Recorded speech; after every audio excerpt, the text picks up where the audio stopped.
systems to target that. And now, employability, 30 hour, 60 hour, 90 hour, 120 hour. 4 national occupational standards have been built by the regulator, which is the National Council for Vocational Education and Training. And every beneficiary of our skilling programs, whether it's short-term, whether it's a 1-year or 2-year diploma program through ITIs or polytechnics, it is mandatory that employability curriculum will be taught to each and every one of them. Absolutely. So, but there's only so much that government policy can address. Through the chaotic growth patterns of India, a new India is emerging. Fantastic. Thank you. I think you made some very critical points. In fact, I was just reminded as you were speaking when our Honorable Prime Minister inaugurated the Startup India, almost 10 years ago. His vision was we need a nation of job creators and not just job seekers. And we can see that in abundant evidence over the last 10 years where the mindset is changing, fueled by the growth itself that we've seen in the startup world here. The other point that you made, Janji, is about educational systems now being flexible to incorporate entrepreneurial skills, right? So just to dig a little deeper, what's your views on how should, we have a lot of educationists here from across the country as well. Your thoughts on how should we really start embedding entrepreneurial thinking, not just at the college level, but at the school level as well, because that is a critical 21st century skill. Learning by doing, experiential kind of learning methods, the pedagogy has to address this gap. There is a gap. Textbook, rote learning, while it has a role, our traditional education system has built a certain value and an ethic which is recognized and respected globally, which is why Indians, whether they're in Norway or US or Germany or Denmark or Australia or Japan, wherever they are working as professionals or as entrepreneurs, they've elevated the game, right? But at the same time, NEP does recognize that we have to make a shift, right? So therefore, we need to create leaders for tomorrow. So I think the key of the game is experiential learning. In our schools, we've given guidelines for bagless days. We've allowed people from outside the school system to come and engage with students, become mentors.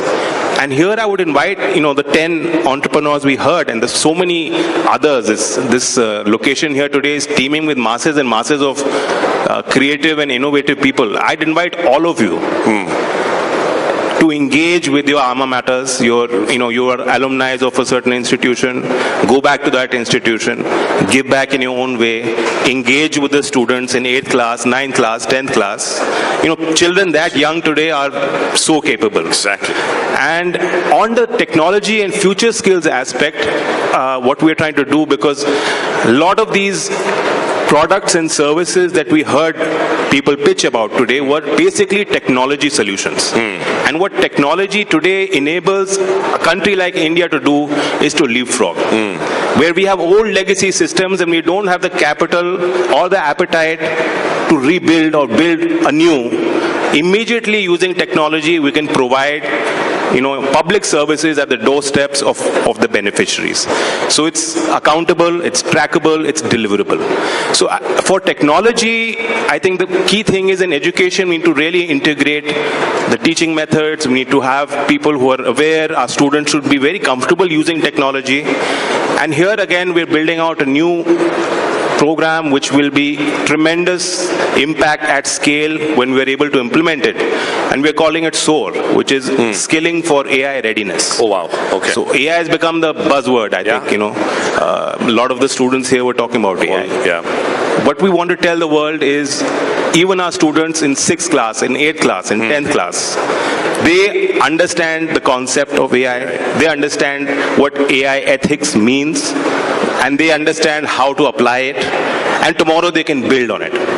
So we want to tell the world that our 25 crore students in our schools are AI ready. Wonderful. We want to be the first country to make that claim. Wonderful. So we're going to start that in small batches in a pilot through some of our schools and some chosen institutions. We're going to create the course curriculum and the content. It'll be purely online, and we'll encourage students to go through that process, go through the threshold, and tell the world that they're ready. Fantastic. No, I think that's absolutely I was just reading that about 200, 300 years ago, mathematics was considered as an esoteric art, right? Until it got democratized. Similarly, I think the AI democratization that you're talking about as an essential building block skill is so critical for the future of our nation. Completely with you on that, sir. In fact, you also alluded to employability skills. In fact, I break down the entrepreneurial thinking into 5 C's, right? One is confidence. You saw the confidence with which each of our young persons came and pitched. Communication. And I mean, they were asking for 6 crores and 40 lakhs without blinking an eyelid. Exactly. And as you were saying, I can't imagine myself being at that age and coming and standing in front of this. जब I was their age, तो बॉलीवुड की film में भी फिरौती मांगी जाती थी 5 लाख रुपए. हाँ, किडनैपिंग हो गई है, 5 लाख रुपए दोगे वरना. Now we've added a couple more zeros to that. Right? So you saw the communication with the skills, and there was also, of course, critical thinking. We also saw massive compassion emerging, because most of the ideas they were pitching to solve problems of others. And lastly, we were also witness to collaboration. In fact, while we saw only one person coming in on the stage, we had said you have to work as a team of 10 people, and we have 10 students from each of the colleges who come. So to your point, Janji, what do you think your perspective on what are the most critical skills that our young persons must acquire to be employable, to be entrepreneurs, or whatever? I think that's a great question. Curiosity for one, to be able to listen. And you look at the people, the leaders, and the people you admire in your own families. If you look at them growing up, and it's a very young audience, the people you really love in your own families, could be an uncle, could be your mother, could be an aunt, could be a grandmother. Typically, they're the ones who sit down with you and listen to you. So that is the most key management tool. And I've seen leaders who are at the very top. They're very good at listening and imbibing, because essentially when you're listening to someone, you're giving them respect. If you don't give them that basic courtesy and respect, you will start building angst. You'll start building tension in that relationship. So that's the number one skill. And curiosity. It has to be built through curiosity. And what curiosity means is that you're going to continuously learn and keep evolving as a human being. And then you be adaptive. Beautiful. Whatever threats come in, and today, the world is changing at unforeseen rapid pace. Pehle we were a planned economy, 5-year plans. Now you can't estimate what the requirement will be in 5 years. Exactly. Especially with AI. And this is anyone who's a technology person, expert, I speak to them and I ask them, तुम बताओ, engineers की जरूरत है, coders की जरूरत है, या philosophy students की जरूरत पड़ेगी? Do you need someone who understands the market and can just think and create a product without the technical core skills, or do you need more engineers and more coders? Tell us so we can design our education systems accordingly. And to that person, when I'm asked them that question, every one of them is flustered and floundered because no one has an answer. Correct. So what direction will society take? We don't know. So there's so many new things that are going to come in your lives. So curiosity, ability to listen and be adaptive. Wonderful. That learning to learn, especially in the age of AI, it's scary at the times that you can see in the morning what you thought was the holy truth is not the truth anymore by the end of the day. Let me shift gears to the startup world a bit, Janji, and I will put you in a spot to say that if you were to be, you're of course, it's only appropriate that we have a young minister in charge of skills development and entrepreneurship of the country. I think that's very hard. Relatively young. Relatively younger. So if you were to roll the clock back a couple of decades, and let's say you were to do a startup today, what would you do and why? What would your idea be? Or what sector? Ice cream delivery? No. No, I won't venture into more controversy. Well, it's a very good question you've asked me. I'll have to think about it. Do I get 90 seconds? You. Then you have to deliver a pitch as well. I think I would be doing what these children are doing. Right. Solving a problem. For me, what really appealed to me were the solutions on agriculture. Right. And I see that when you were discussing this, that your one mobile, your one device Will become. it could be in your hand, it could be in your glasses, could be one device you're carrying with you, Exactly. which will encompass you 360 degrees. And it'll have sensors. So if you want to have a breathalyzer, you want to test your blood, you want to test your pulse, you want to give you health impacts, you want to be connected to social media, you want to talk to someone, you want to video call someone, whatever. That should be enabled through that one device. And what that will do in agriculture is, for instance, a farmer can then be more technical. Correct. The biggest problem and the resistance we face with the farming community is that this is an age-old practice, generation to generation. अब लड़के ने MBA कर लिया है, but नौकरी नहीं मिली, BA कर लिया, नौकरी नहीं मिली, वो खेती कर रहा है, और वो खेती उसी हिसाब से कर रहा है जो उसने देखा है. Exactly. अब आप एग्री साइंस के बेस्ट कॉन्सेप्ट को बना लीजिए, लैब में विकसित कर लीजिए, उस तक पहुंचाने में और उसको अडॉप्ट कराने में बहुत रेजिस्टेंस होता है. क्योंकि द फार्मर सेज के इसका निवेश कौन करेगा, मेरे पास संसाधन नहीं है, मेरे पास पूंजी नहीं है, मैं 3 बीघे 2 एकड़ की मैं खेती है, जमीन है, मैं क्या कर लूंगा, कितना कमा लूंगा. So risk taking capacity is very low. So the biggest challenge in agriculture is getting the farming community to adapt to the latest technology and the techniques. And this is where some device like this, where a farmer can do analysis of his soil, and he can look at the climate, and what the reports are telling him, when should the sowing be done, when should the inputs be put in. And also for dairy, a lot of the times our efficiency and yields are affected because, in dairy especially, you see cows are roaming free. Yeah. So what is the right time? When are they in heat? When are you supposed to, fertilize that? That is a very scientific, technical thing. So all of those solutions can be at the click of a button, in your palm, made very, very easy without having any extra expenditure. So I feel for me, applicability in rural areas, and I know Madanji, you're also passionate about what you call urban, right? Urbanomics, yeah. So the animalistic spirits of the Indian economy are today not in Delhi and Bangalore and Mumbai. Don't mind if someone from those cities. If they're in Meerut and Kanpur and Ranchi and all other cities, smaller towns and villages of our country. Absolutely, and we totally resonate with this call. We call it as sometimes as mass entrepreneurship, that you need an upsurge of entrepreneurs to come from every nook and corner of the country. And as you rightfully called, solving agriculture problems, you don't have to relocate to any other city. There's enough and more of problems to be solved in every region of the country.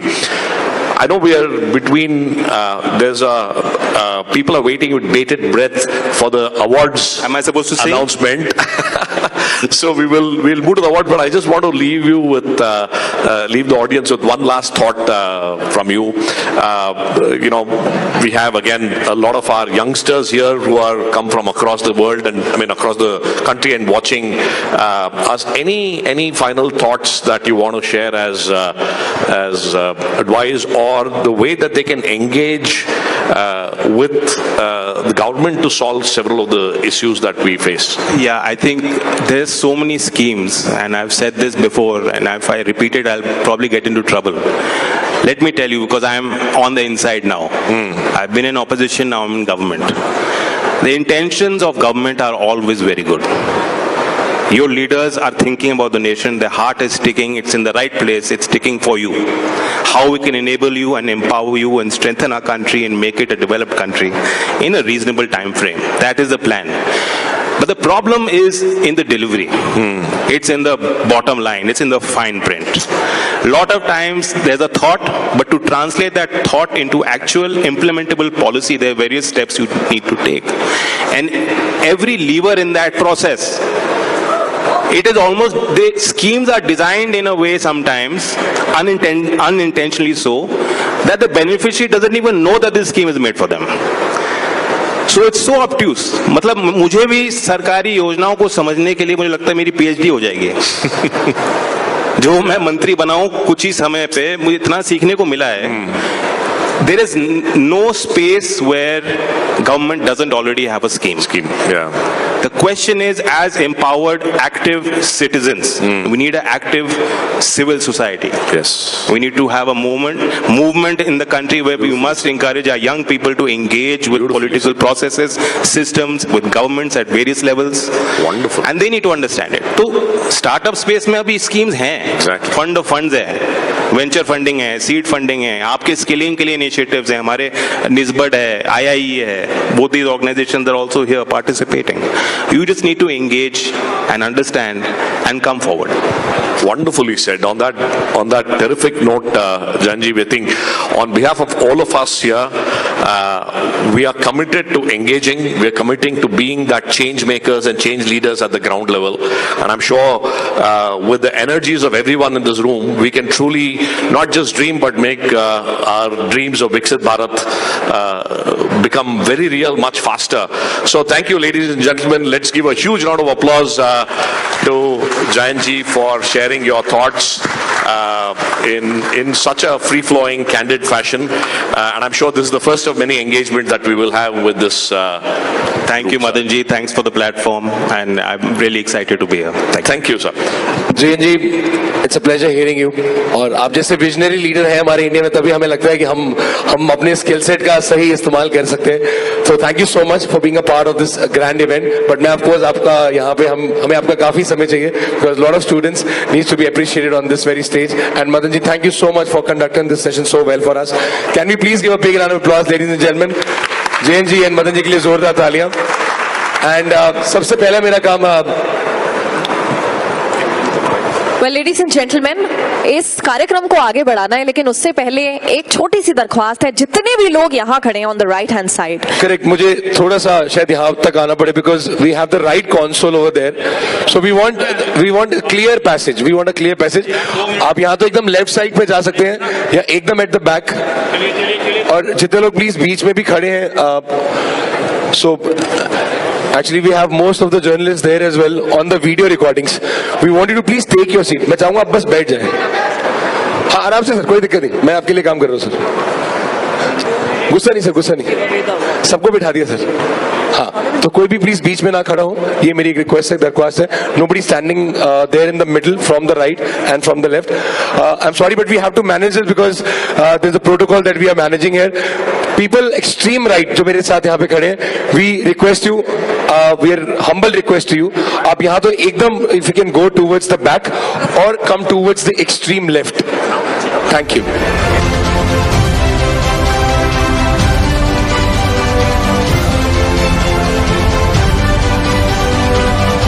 Inviting the colleges in ascending order who made it to the top 10. Ladies and gentlemen, please give a big round of applause for RV Institute of Management. Applause for RV Institute of Management, everyone. The next one is ISBC Business School. Aditya College of Engineering. Global Academy of Technology. Big hand for Global Academy of Technology. So that was Global Academy of Technology. Moving on to the Popular Choice Awards. Well, this award goes to the one for whom the entire audience voted, and this one goes to Ashoka University. Many congratulations, Ashoka University. Ladies and gentlemen, let's give it up for Ashoka University. And this one is for Government Polytechnic, Deoria. Heartiest congratulations, Government Polytechnic, Deoria.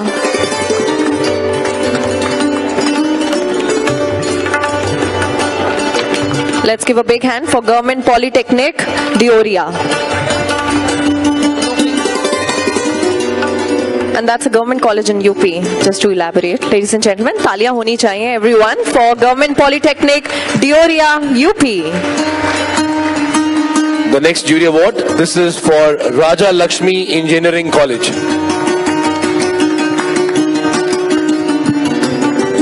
Big hand for Raja Lakshmi Engineering College.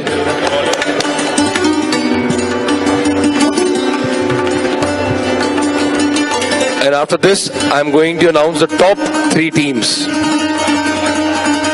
Let's have Raja Lakshmi Engineering College on stage to receive their award. Many congratulations. So are we ready for the top 3 teams? Institutes, are we excited? Are we ready? All right. So that is Raja Lakshmi Engineering College. That's the jury award. And now we are going to announce the top 3 teams. And the 3rd position goes to Vignan Pharmacy College. Many congratulations, Vignan Pharmacy College. Let's give it up, everyone. They're the top 3 awardees.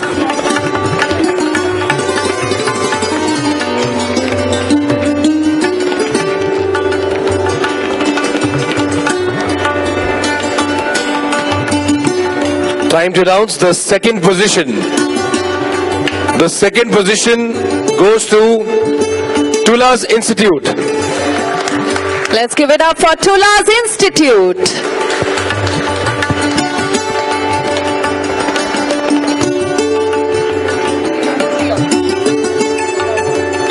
Of course, the 1st position.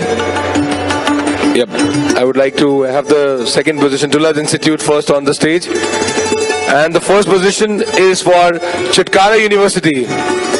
Please be ready with us. Huge round of applause for Chitkara University.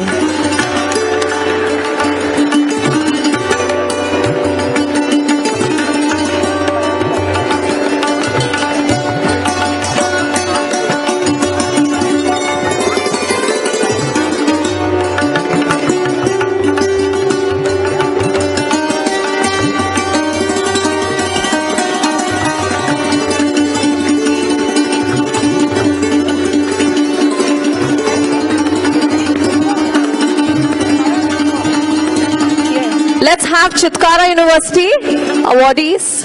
Many congratulations for being on the 1st position. Let's have the group on stage to receive the award. Let's put our hands together, everyone. Truly deserving. What an amazing innovation.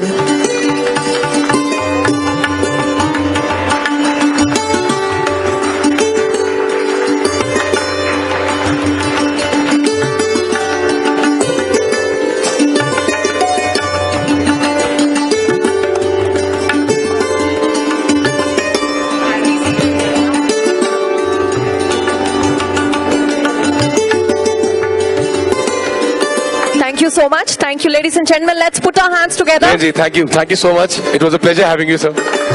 So, ladies and gentlemen, stay tuned. I know people are really excited. Especially, we have a lot of fangirls who follow her for her style and, you know, her fashionable clothes and everything. So, stay tuned. This is not it. Today, we will get an opportunity to hear some insights from her. So, ladies and gentlemen, just to wait for some time, and then she's going to join us very shortly. Absolutely. All right. How many of us are excited for the next fireside chat? Can we please? Only one? Is it? All right. No, I can see more hands out there at the back. So stay tuned, everyone. Something to look forward, and of course, another fireside chat coming up for you shortly. Sanjeev ji, मुझे पता नहीं ऐसा क्यों लगता है कि जैसे मैं आपको देखता हूं मुझे लगता है there's so much of wisdom that could come out of you, and there are so many students sitting here with us. So आप हमारे जो futurepreneurs हैं, I'm sure a lot of people, because in the morning we had a very different audience. Each time the audience is changing. So what is your message to the youth, if I may ask? Sanjeev ji, ladies and gentlemen, please give a big round of applause for Sanjeev ji one more time.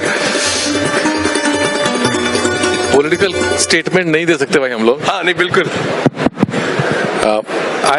Founders for the futurepreneurs. Yeah. I think in next 5 years, if anybody can look out for something, that would be one which is entrepreneurs.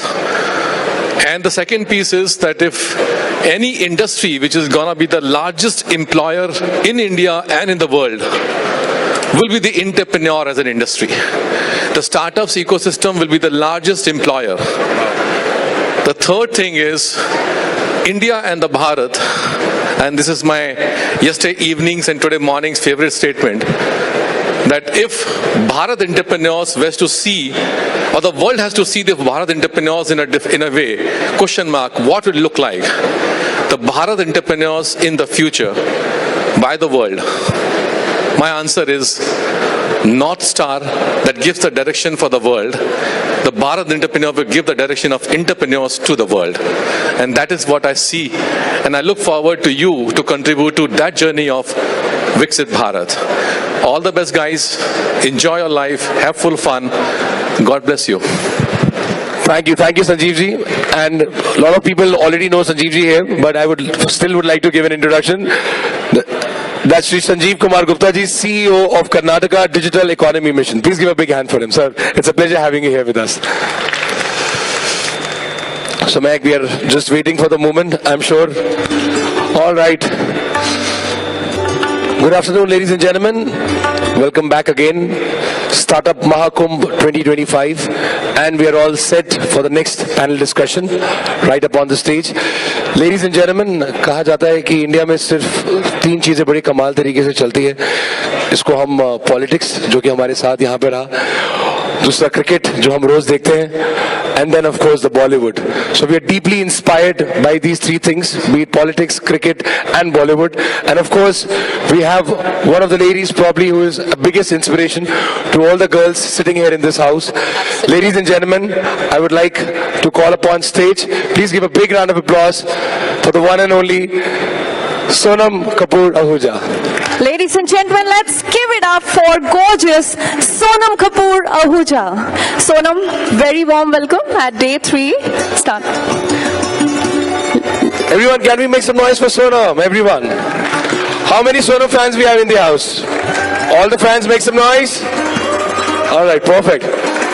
Sonam, welcome to Startup Mahakumbh 2025. So many founders, entrepreneurs sitting here in this room. Looking forward to hear from you.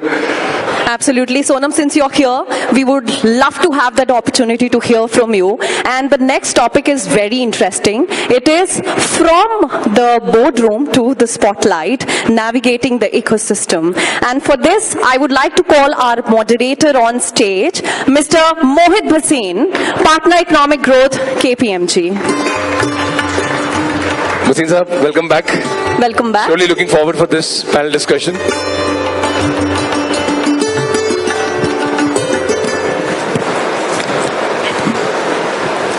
Namaste. Hello, everybody. Is my voice clear?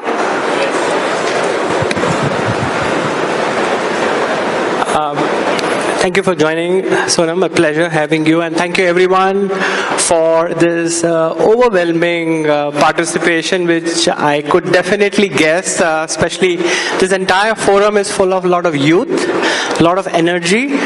Last 2.5 days has been full of energy. When you walk through the corridors, when you attend these kind of forums, there's a lot of energy we have. And thank you, Sonam, for you are fairly unique in our Indian landscape. Being an icon in the film industry, moving to a totally different stream of an entrepreneurial business-owned journey, it has been definitely an experience, I'm sure, for you. So, I would like all of our audience to take an inspiration from a woman entrepreneur, especially moving from one level of orbit to another equally powerful and a shining level of orbit. I would like you to share your experience rather than me speaking that. How do you see that change has happened for you? See, honestly, when you are any sort of, if you're a worker and if you like to do research and you like to read, I think it's very easy to kind of do well in things that you're passionate about. And whatever I choose to do or decide to do, I always have the right people guiding me and listening. I listen a lot. I feel it's very important to listen and to learn. I think, when we were walking in, you said, I'm not used to this. You must be used to this. I am never used to it. I think the one thing is you should never think you're good. I feel you should keep striving to be better and do better, and learn more and never feel कि मुझे सब कुछ आता है, मुझे सब कुछ पता है, मैं सब कुछ कर सकती हूँ. So I've never had that attitude. मुझे कुछ नहीं पता है, मुझे कुछ नहीं आता है और मुझे करना पड़ेगा, मेहनत करना पड़ेगा और मुझे सीखना पड़ेगा. I think that is the one attitude you need to have in whatever business you're in, whatever you can, whatever you want to do, and that's the only way to succeed. Humility. Indeed, thank you. It's a pretty impressive message for all of us. Whatever you are trying to do as an individual, in whatever professional or personal capacity, the appetite to learn 100%. from your surroundings, be it your seniors or even your juniors or counterparts, colleagues, the entire mindset, the humbleness and the appetite to learn is all what makes a big difference. Now moving up the ladder and becoming an icon in the film industry at a point in time, and I know you have delivered some fantastic movies which we all love to watch, and I like taking polls from the audience, but this time I'm not going to ask them that who does not know you. I am sure everybody would have watched that. So moving to that journey, and from there moving to the corporate side of it, being a women entrepreneur, managing and being a part of your business, family business, investing yourself, how do you see the challenges unfolding vis-a-vis that life versus the life of the corporate? As an actor, you are working for someone, right? You are an individual. You have to do your work and then you leave. There is no like, I don't know how to explain it. Like now when I'm working with my husband or with my father-in-law, there is I'm doing both, but that is a more long-term, more investment is needed mentally, emotionally, physically, right? It's a long race. In films, it's like, you're an athlete. It's that film, that point, and you go there almost like a consultant. You go there, you do your job, and you leave. Right? So it's different. It's not, being an entrepreneur, being a part of a business and running a business is very different from being an actor, where you're going there and you're doing one thing and then you like my sister is more an entrepreneur. As a producer, where you're building a company over there, right? She's building AKFC, she's building that, you're building a brand, you're building a company. I go there, I work, I get my money and I leave. You know what I'm saying? It's very different. So, if I understand correctly, entrepreneurship journey is more like a long haul. Yeah, it's a lambi race ka ghoda jo bolte hai na. It's that it's not, and I've noticed a lot of people are creating businesses that they want to flip very quickly, and that I feel never works, right? Don't build something to sell it. Build something that will have longevity. Eventually that will only sell better, right? And that's what I've learned. Whatever little bit I've learned from my dad or from my sister, anybody, my father-in-law and my husband and whatever, that's what I've learned. That when you build something, don't build it because you think this is going to be the next unicorn, this is going to be the next something. You have to build it because you believe in it, and you build it because you really feel that the consumer needs it, the world needs it, and you want to build a legacy. I'm just trying to correlate the first two responses you have given, and I've been meeting a lot of colleagues here, and I would say 9.9 out of 10 members who walk into me and say, "Sir, are you an investor?" Right? I would like you to invest. Right? It's not about raising an investment. It's about learning from someone what you said in the first response, right? And then trying to understand from your ecosystem to build that next level. Investment will fall in. It is very easy to raise investment in a country like India, which is booming. Then getting that one advice, which is a breakthrough, right?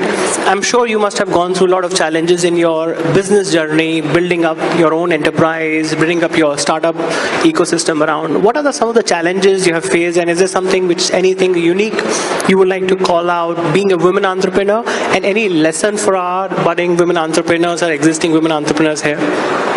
See, honestly, I come from a place of privilege, right? It's not like, so I have a kind of safety net for me in a lot of ways. So I don't think I have, my challenge is to kind of invest in things that I feel like I believe in.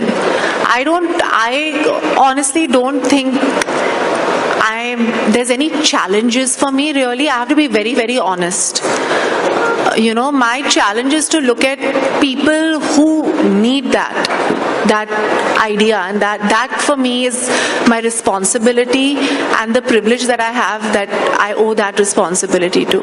So I'm like, okay, this is where I come from, this is what I have from the very beginning, whether I was my father's daughter or I am my father-in-law's daughter-in-law. I feel it comes with a lot of privilege, and it's to use that in the right way and the most responsible way.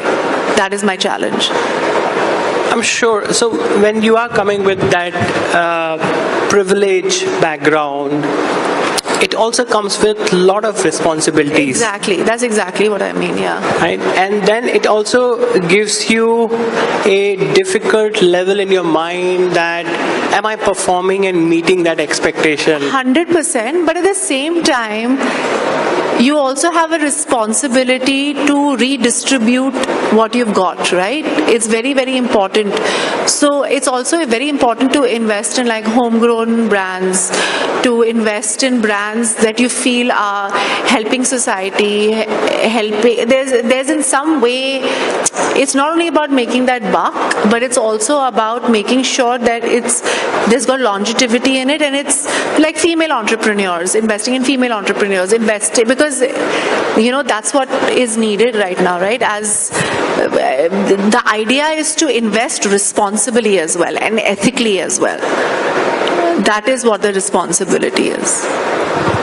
No, definitely. I totally sync up with you with the kind of privilege and the responsibility giving back to the society is equally thing. I think as an entrepreneur, if one starts to think long term, one starts to think building grounds up for a longer period, and especially if you can complement that with the intent of giving back, it's the right package which most of us can build in your narrative. And if you go with this narrative and call out in the market, friends, the money is not a problem. Yeah, I think idealism, to be idealistic is now not, I feel a lot, it's looked down upon to have idealism in whatever you do.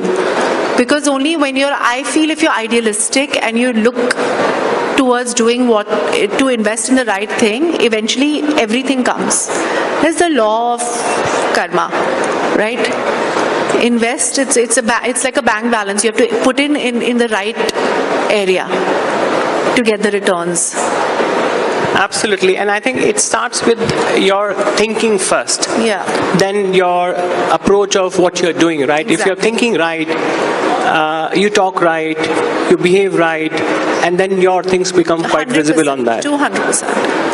Now, moving from some of the lessons, being a fashion icon to the business icon, what are the few messages you would like to deliver to some of our friends here?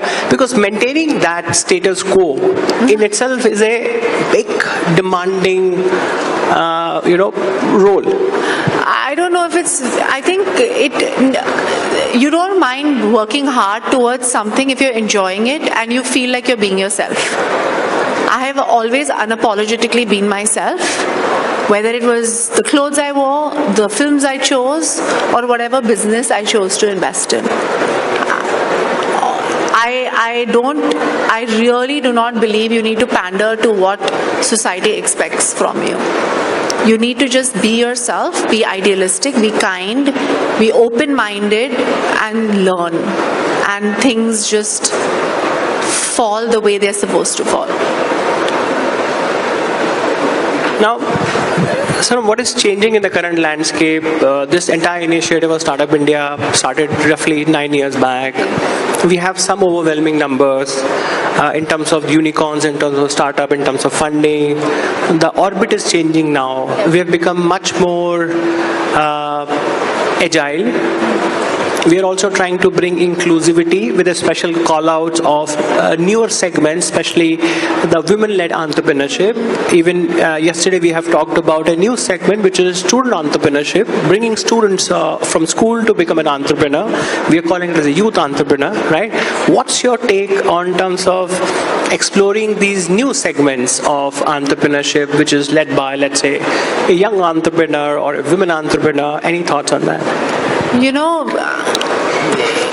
We should be looked at, India should be looked at as a land of opportunity. And the more we kind of explore, we give voice and we give a stage to all kinds of people, and we are inclusive of them, it will truly become that, because we have the potential to, and clearly the numbers show that we are that. So we need to make sure that we keep indulging in the right direction of being inclusive in who we're investing in, because everybody who is anybody was not somebody when they started, right? So you never know who that person is going to be or that company is going to be. So you have to keep your eyes and ears open, and this is a great initiative to give somebody a platform to become that somebody. Thank you so much. I think I have been literally firing questions back to back. Just a last one, if you were to, think what next, what would you prefer to be called out as Sonam as an actor or Sonam as a businesswoman? Honestly, I feel a woman can do it all. I don't think a man can. No doubt about it. I feel we're like fantastic multitaskers and we can do whatever. So I'm always going to be a mom first. That is my number one priority, because I'm still building the future of India with my child. I think that's what we all do as mothers, giving the right learnings and guidance and everything. That is my biggest project. And then it's my family, my husband, but I will always be an actor. That is my family legacy. That is who I am. I am Sonam Kapoor first. And I love doing business as well and investing in business. The film industry is one of the biggest industries, one of the biggest businesses, and we are constantly making startups over there in our films. Yeah. So I think no one can complain that I have too much on my plate and I have to do too many things with this coming. 100 and 200%. I think whenever you tell any woman that and say, oh, मैं थक गया, मैं आ गया काम से, they have no idea कि घर पे क्या हो रहा है पूरा दिन. So true, so true. Yeah. Thank you so much. Thank you so a big much. round of applause Thank for you so Sonam much. Kapoor. Thank you so much.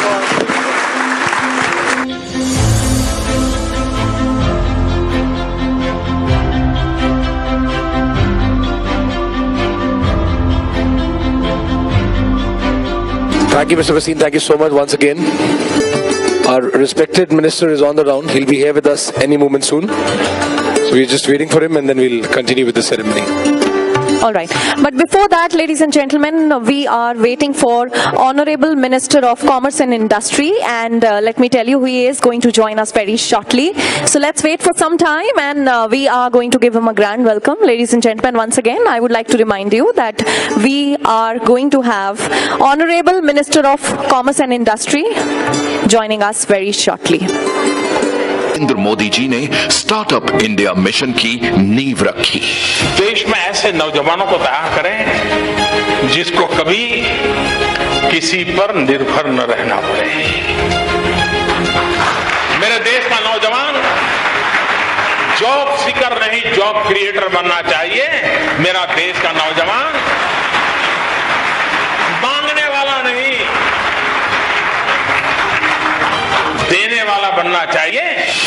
आज मेरे साथ 1,60,000 से अधिक स्टार्टअप जुड़ चुके हैं। इनोवेशन से 15 लाख से अधिक नौकरियां बनी हैं। मैं भारत के 95% से अधिक जिलों तक अपनी पहचान बना चुका हूं। टियर 2 और टियर 3 शहरों में भी मैं तेजी से बढ़ रहा हूं। मैं हर साल नई ऊंचाइयों को छू रहा हूं। मैं स्टार्टअप महाकुंभ आज भारत के सबसे बड़े स्टार्टअप इवेंट के रूप में खड़ा हूं, जहां आइडियाज मिलते हैं, संभावनाएं बढ़ती हैं और और स्टार्टअप्स भविष्य बनाते हैं।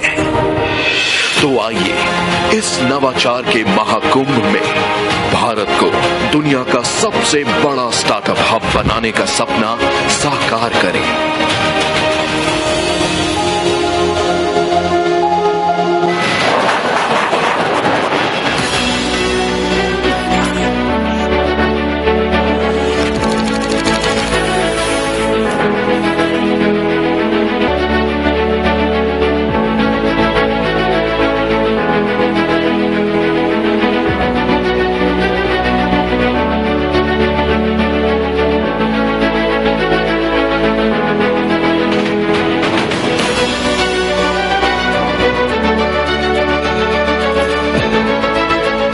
Ladies and gentlemen, we're all set for the next session and the award ceremony. We request all the awardees to please be patient and maintaining the decorum of the event. We request you to please be there wherever you are, and if you can please have some more space in this passage, since we have the console is very close to you guys. So we request if you can all please come forward and don't bend on the console, please. Thank you.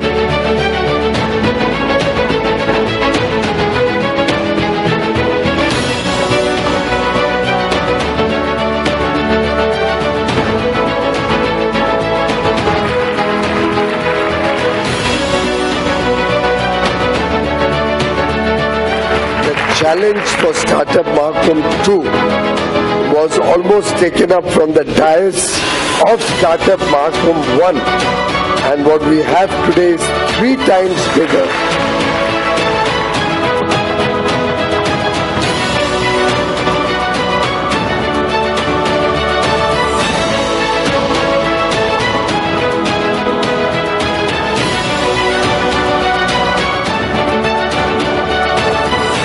Startup Mahakam 2025, ladies and gentlemen, जोरदार तालियों से स्वागत कीजिए honourable minister of commerce and industry Shri Piyush Goyal ji. Piyush Goyal ji के लिए जोरदार तालियां। पीयूष जी बहुत बहुत स्वागत है आपका। A very warm welcome to you. Ladies and gentlemen, once again, let's put our hands together and give a warm, warm welcome to Honorable Minister of Commerce and Industry, Shri Piyush Goyal ji. We request all our dignitaries to join us on stage, and we request everyone. We'll request everyone at the back to please be seated while we are going to call our dignitaries to take the dais.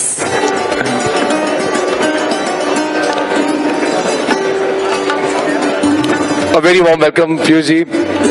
और आपके साथ मैं इस मंच पर बुलाना चाहूंगा श्री संजीव जी को, joint secretary DPIIT, Shri Akhilesh Variyar ji, director NCIIPC, miss Sonali Rohra, senior executive vice president SDFC,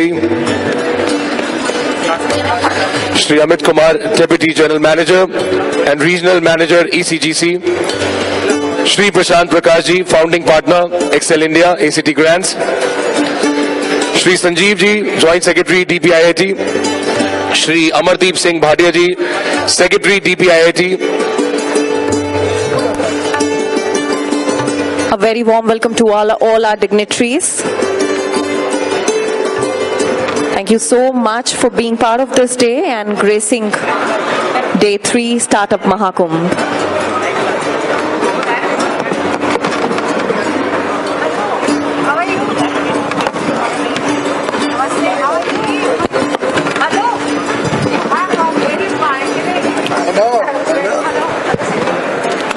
Aman ji, a very warm welcome to you as well.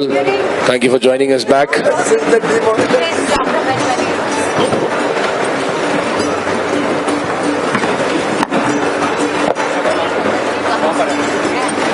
Shri Akhilesh Variya ji, Director NCIIPC.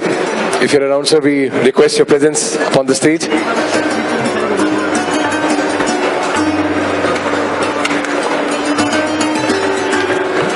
We would like to begin with Shri Sanjeev ji, Joint Secretary DPIIT, to please join us for the keynote address. Please give a big round of applause for Shri Sanjeev ji, everyone. Sanjeev ji, welcome back, sir. नमस्कार। आदरणीय Piyush Goyal sir, हमारे सम्मानीय secretary Bhatia sir, प्रशांत प्रकाश sir, सृष्टिराज जी, सोनाली, आज शायद मेरे सपनों के साकार होने का दिन है, आप सभी के सपनों का साकार होने का दिन है। आज मैं आपसे ये कहूंगा कि आज से कुछ महीनों पहले ही हमारे माननीय सेक्रेटरी साहब जब स्टार्टअप डे की परिकल्पना कर रहे थे तो उस समय स्टार्टअप महारथी चैलेंज की चर्चा हुई और आज 3 महीने के दौरान ही इतनी बड़ी तादाद में और इतनी बड़ी संख्या में कभी भी भारत के स्टार्टअप इकोसिस्टम के लिए सरकार और कॉरपोरेट्स के द्वारा ऐसा ग्रैंड चैलेंज नहीं किया गया है और ये अभी केवल शुरुआत है। इस साल हम लोगों ने एक अपना ध्येय रखा था कि करीब 75 ग्रैंड चैलेंज करेंगे, पर जो आज आप लोगों का एनर्जी है, जो एक ऑर्गेनिक पार्टिसिपेशन है, I am sure we will be doing hundreds of grand challenge with help of each of you. And मैं अब ज्यादा कुछ नहीं कहना चाहूंगा, मैं यही कहूंगा कि सर का जो एक विजन था, हम देश को स्टार्टअप्स के लिए एक ऐसा जगह बनाएं कि सबसे अच्छी manufacturing, precision manufacturing, deep tech और इस तरह की स्टार्टअप्स यहां से पैदा हों जिनका लोहा पूरा विश्व मानेगा। जय हिंद, जय Bharat. Now I request Shri Amit Kumar ji, Deputy General Manager and Regional Manager ECGC, to please come forward for the keynote address. Shri Amit Kumar ji. Yes, please. Sir, right there. Thank you. Very good afternoon to the Honorable Minister, respected members on the dais and esteemed entrepreneurs. It is an honor to stand before you at this Startup Mahakumbh, a festival of ideas, resilience and groundbreaking ventures. Today, as you embark on your entrepreneurial journey, I bring you the unwavering support of ECGC, an institution committed to empowering Indian business on the global stage. Startups are the backbone of a nation's progress, the harbinger of change and the architect of future. However, the path of entrepreneurship is challenging. You will face financial constraints, market uncertainties, and global competition. But remember, every great enterprise was once just an idea with perseverance. At ECGC, we understand these challenges and we stand ready to support your dreams. Whether you are venturing into exports or expanding new markets, our credit risk insurance and trade facilities ensure that you take bold steps with confidence. We urge you to explore global opportunities fearlessly, knowing that we have your back. India's spirit of entrepreneurship is soaring, and you are the ones who will shape its destiny. From a small garage, Apple was born. From a single room, Infosys took the flight. Next global giant could emerge from this very gathering. Dream big, execute relentlessly, and never stop believing. ECGC is here to guide, secure, and propel your journey. Let's build an India that is not just self-reliant, but a global leader in innovation and enterprise. Thank you. Wishing you success and prosperity. Thank you very much.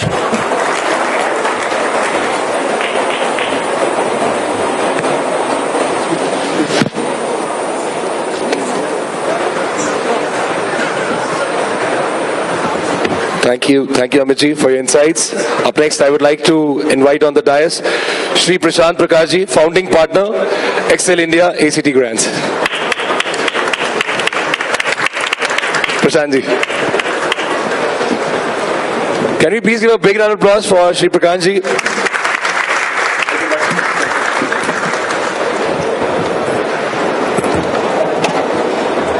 Good evening. How do you all feel? How's the energy in the room? Great. So I think there's a lot of people asking, I guess, on social media and other. I think Piyush would like to add something. Sir, मैं आपको अपना mic दे दूं. प्रशांत पूछ रहे हैं house the energy in the room. इतनी फुसकी energy दिखाओगे क्या? हाउस द जोश. हाउस द जोश. Thank you. Thank you, sir. So I was just talking about how this is the Maharati Challenge is a milestone in the startup journey of our country and our nation. We are a startup ecosystem that is just 15 years old, right? And the real catalytic effort for this ecosystem came 10 years ago when our Honorable Prime Minister Narendra Modi gave the clarion call for the youth of our country to really become change makers and job creators and start becoming the engine of our nation. And where are we today? So we are today a $4 trillion economy, and as we go from a $4 trillion economy to a $7-8 trillion economy and the third largest economy in the world, the Prime Minister is extremely clear in every step, every action that the government has been taking, and you saw this in the very recent budgets where there was not just 10,000 crore but multiple thousands of crores that were allocated for deep tech startups and AI, the AI entrepreneurs in our country. The Startup Maharati Challenge is one such initiative from the government, and it is the brainchild of our Secretary Amardeep Singh, with a lot of motivation and support from our Minister to make it big and large, and a lot of anchoring from Mr. Sanjeev Singh, Joint Secretary DPIIT. Why is this challenge special? This challenge is special because this is the first time all of us have heard of grand challenges in this country. We have had a grand challenge once in 3 months, once in 6 months. We have had, 1 or 2 challenges happen. But has anybody thought of having tens and hundreds of grand challenges in this country? No. So this is an effort by the government to not just encourage deep startups with just words from their side, but with true action. The idea was that we create 11 challenges, one for each of the pavilions that you saw here. And from these 11 challenges, we got 2,400 startups that were evaluated. And from the 2,400 startups, today you will see 240 startups that have been selected to get grants. This is not money where the government or the private entity here is taking any equity. It is equity free. It is a free grant to the company without any equity. So we would today see these startups get not only cash prizes but recognition from DPIIT and recognition from the government, which will motivate them to go and build these next generation of startups. And a lot of them you will see today are startups that are innovative, startups that leverage technology, startups that are going to really build these new novel, differentiated startups from our country, which not only get benchmarked for the best in the country, but now which will get benchmarked for being globally capable. We would not have dreamt this 10 years ago. But I'm so happy that this partnership between the private entities and the government is now is not one dimension anymore, is multidimensional, and I'm glad to say that the response this year is so encouraging, and the Honorable Minister also has encouraged us to say that next year we have to have 2 to 3 times the number of challenges, and the capital allocation, I'm confident, will also be upwards of 2 to 3 times. So thank you all for participating, and we as a nation we are at pole position now to really lead the global, the aspiration to be the technology hub and the technology leader globally. Thank you. Can you please give a big round of applause for Prashantji, everyone? Up next, I would like to invite on the dais Ms. Sonali Rora, Senior Executive Vice President, HDFC. Big hand for the lady, everyone.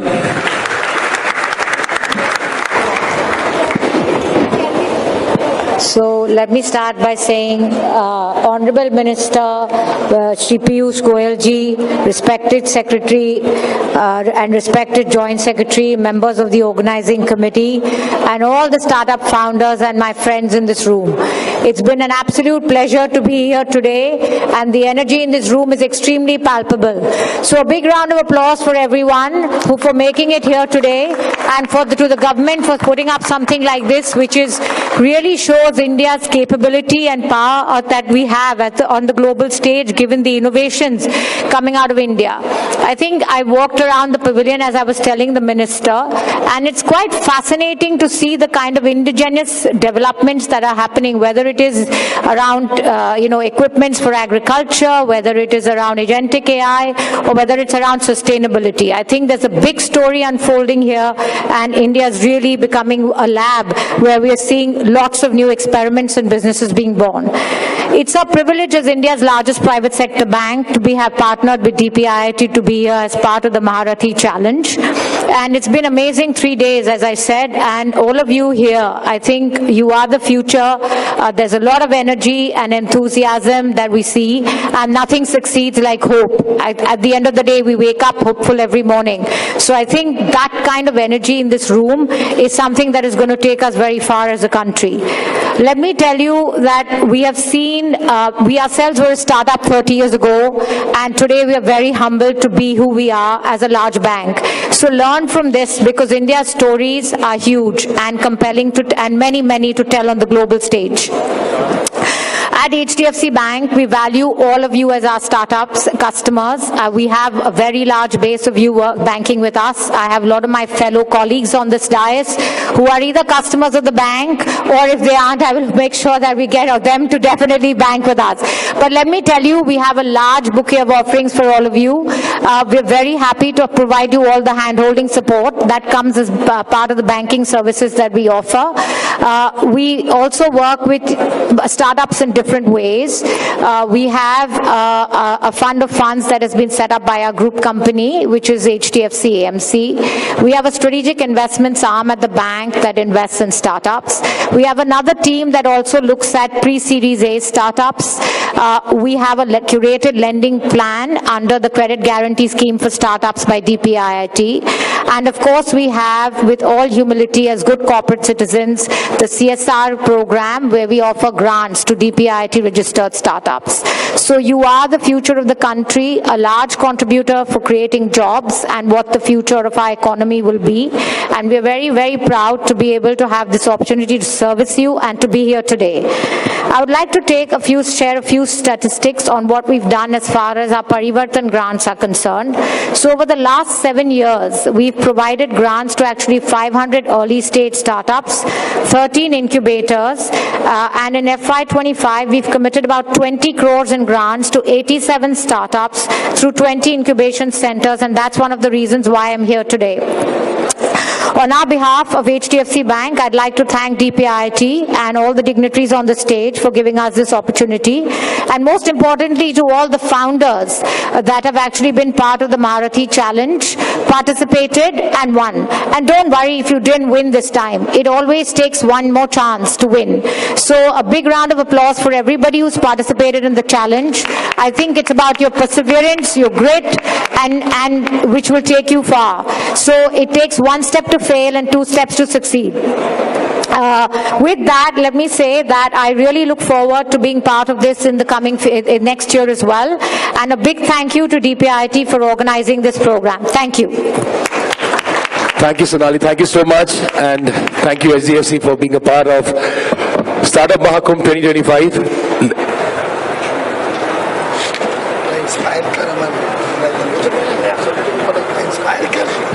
Now may I please request Aman Gupta joining us from both. एक अलग ही आवाज और audience में आपके आते ही मैं देखता हूँ गूंजनी शुरू हो जाती है. ये प्यार है आपका. आई थिंक आपको जो इतना प्यार मिलता है. Can you please make some noise for Aman everyone. Looking forward. Hi everyone, good to be here. Thank you Piyush sir for this event. Let's have a round of applause for Piyush sir, please. You know,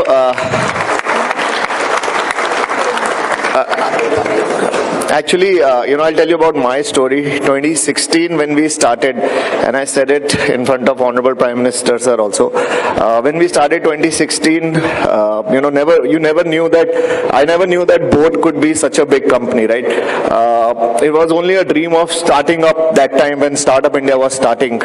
2016 se leke ab tak, it's been 8 years. And I'll just tell you a small thing, that I used to be one of those audiences sitting here, and I used to look at people here and always get inspired ki yaar main ek din main bhi dais mein aunga. So if I can do it, guys, in 8 years, all of you, any one of you can also be on this dais. I'm telling you this. It's a very good time to be starting up in this country today. There was never a better time when the government is also supporting startups. The government is encouraging startups. Government is helping startups through finances, through, पहले मेरे को, अब मैं सच बताता हूँ, मुझे बहुत डर लगता था पहले गवर्नमेंट से और सेक्रेटरीज से, राइट? एक टाइम होता था कि हमें लगता था कि दूर ही रहना बेटर है. आज वो टाइम आ गया that even the secretary sir, Sanjeev sir, Jay sir, they all are more proactive, that they want to meet the industry, they want to help the industry, and they want to see the country grow. So thank you so much, everyone. Thank you for being here. And as Piyush sir says, next year let's make this event even bigger. So 3 cheers to Startup India, guys. Hip hip, hip hip, hip hip. Thank you so much, guys. Thank you, Aman. Thank you so much. You have been an inspiration to all the founders. Ladies and gentlemen, now I would like to invite on the dais Shri Amardeep Singh Bhatia, Secretary, DPIIT.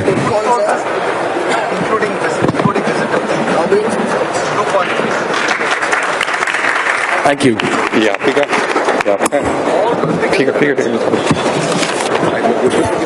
Good evening, everyone.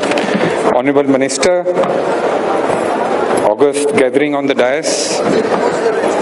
It's indeed a pleasure to see all of you so enthusiastic present here for this Maharati event. Honorable Minister had in a couple of meetings goaded the industry that you should bring your value chains into India. You should produce more from India, and wherever demand is there in India, instead of importing from outside, produce here in India through local companies. Now this initiative, the Maharati initiative, where we are encouraging companies to outsource their issues and outsource what they cannot do in-house in their companies to startups, to plug into the startup ecosystem, to plug into the innovation ecosystem, is a step towards that. It is a step towards asking the companies to get the startups into their value chains, and in the process, when the startups solve problems for the companies, solve issues which are posed to them by the companies, they also create value for themselves and value for the society, value for the companies, value for the society also, and also in the process grow. We don't expect this to be a one-time activity. This is just the start. We expect this to continue. We expect more and more companies to get onboarded as we go along. We have already around 70 crore committed under the initiative. Many companies have come in, and as Mr. Prashant said, we have a very good enthusiastic response out of which we could shortlist 240 startups, and we had some very good stories. I'll point out some of them.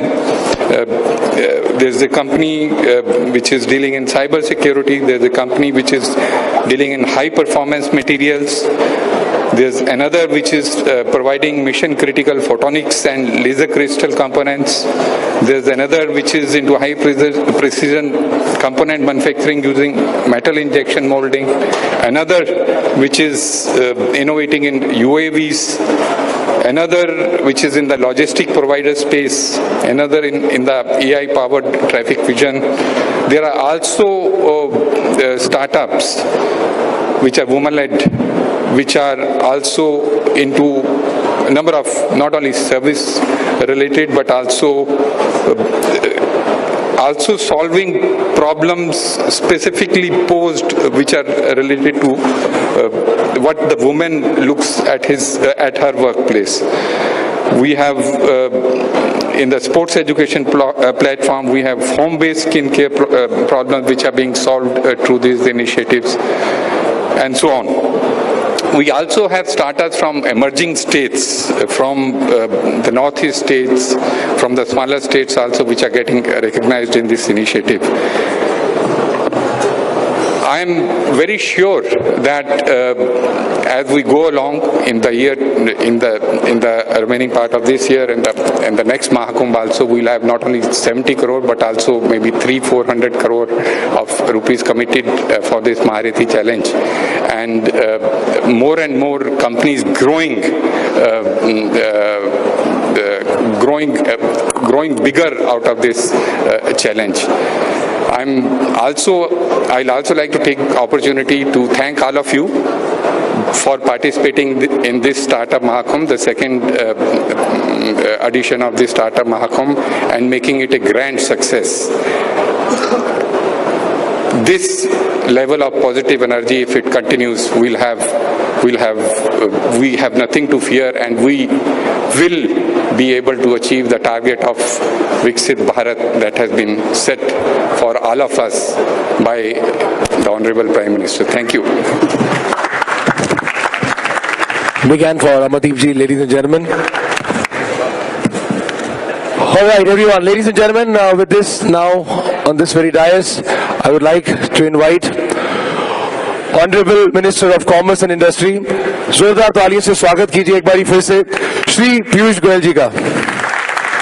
A big round of applause. Thank you very much, Secretary Bhatia, Joint Secretary Amardeep, Sanjeev, Sonali. Thank you for your support to make this event have an added dimension of the Maharati challenge. All the distinguished supporters and organizers of this program, Mr. Prashant Prakash, Sanjeev Bigchandani, Ms. Archana. Oh, we've got Sonali also coming in, Sonam Kapoor also coming in, and Archana. So 3 women of substance on the dais here with us today. And Sonam comes in as a startup herself. She's not here as a film star. Am I right, Sonam? Mr. Pitti, our Shark Tank, Mr. Aman Gupta. He's very sharp, isn't he? And our friend from ECGC, who's just taken an important decision that I'm going to share with you. First of all, my warmest greetings to all of you on Durga Ashtami. Today is the 8th day of Navratri. May Durga's blessings always be upon you, your families, and your startups. Durga माँ का आशीर्वाद हो तो कभी कोई असफल नहीं हो सकता. She protects all of us. She protects each one of us. She will protect you. And as long as you keep the faith, as long as you have the patience and commitment towards your goals, believe me, every one of you, every one of the Maharathis, every one of the 2,400 participants of this grand challenge, all the 3,000 odd exhibitors at Startup Mahakumbh, each one of you only is going to see success and nothing else going forward. My best wishes to each one of you. Who was a Maharathi? कोई बता सकता है महारथी कौन होता है? हाँ, अर्जुन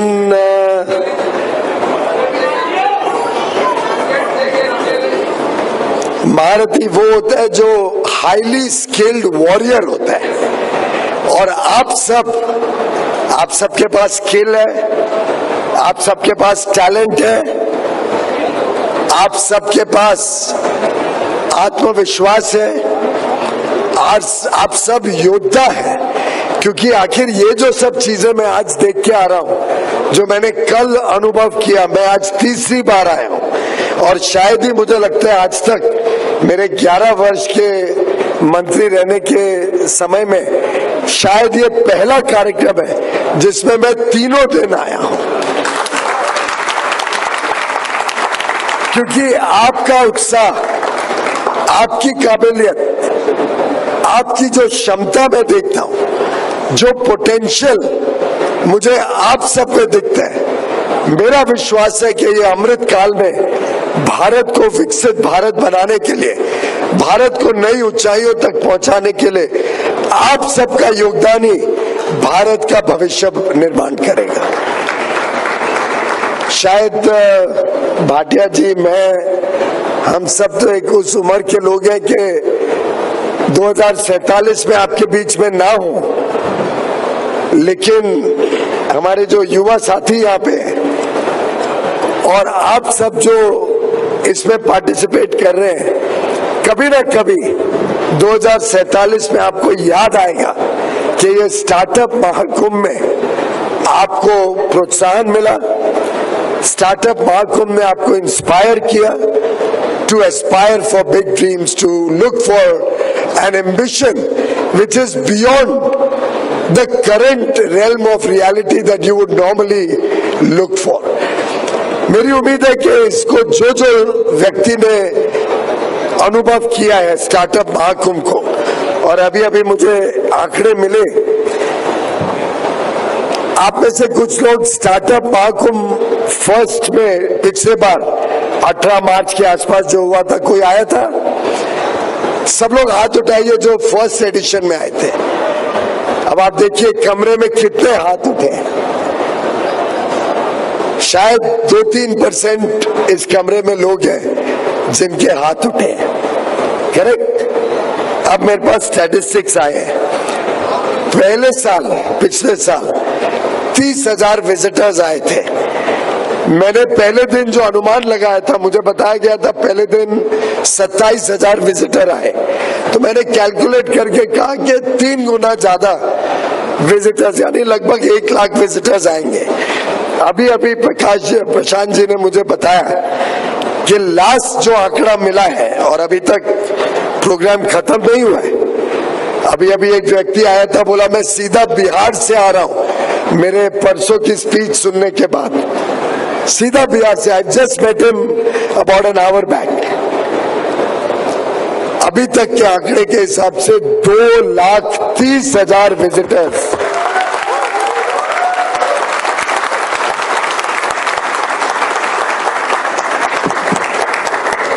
अब मुझे चिंता हो रही है कि शायद मैं भी छोटे लक्ष्यों में अभी फंस गया हूं. मुझे भी थोड़ी और बड़े लक्ष्य स्थापित करने पड़ेंगे, मेरे लिए भी और आप सबके लिए भी.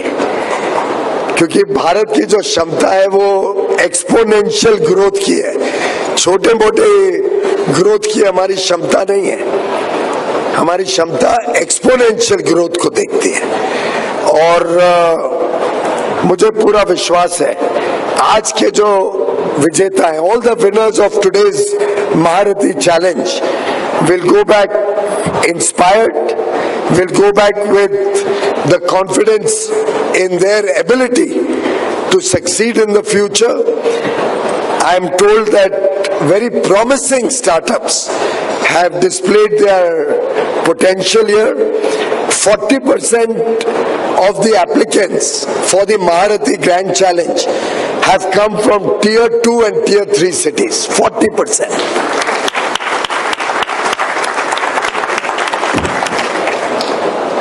Many of them are women-led. हमारी बहनों ने जो आज के दिन उत्साह दिखाया है, और मेरी आज के भी वॉक थ्रू में कई बहनों का उत्साह देख के बड़ा आनंद आया। उल्टे लड़के तो फिर भी थोड़ा हेजिटेट करके पूछते थे, may I have a selfie? Can I have a selfie? कभी कभार लोगों ने उनको आगे पीछे भी कर दिया, पर महिलाएं ज्यादा परसिवरेंट थी क्योंकि उनका उत्साह भारत के भविष्य में मुझे लगता है हम सबसे ज्यादा है। और ध्यान रखना कहीं ऐसा नहीं हो जाए कि आगे चल के हम पुरुषों को आना पड़े कि भाई हमारे लिए कुछ जगह रिजर्व करो आगे आने वाले स्टार्टअप महाकुंभ में। मुझे तो ये भी संभावना आगे दिख रही है। और मित्रों,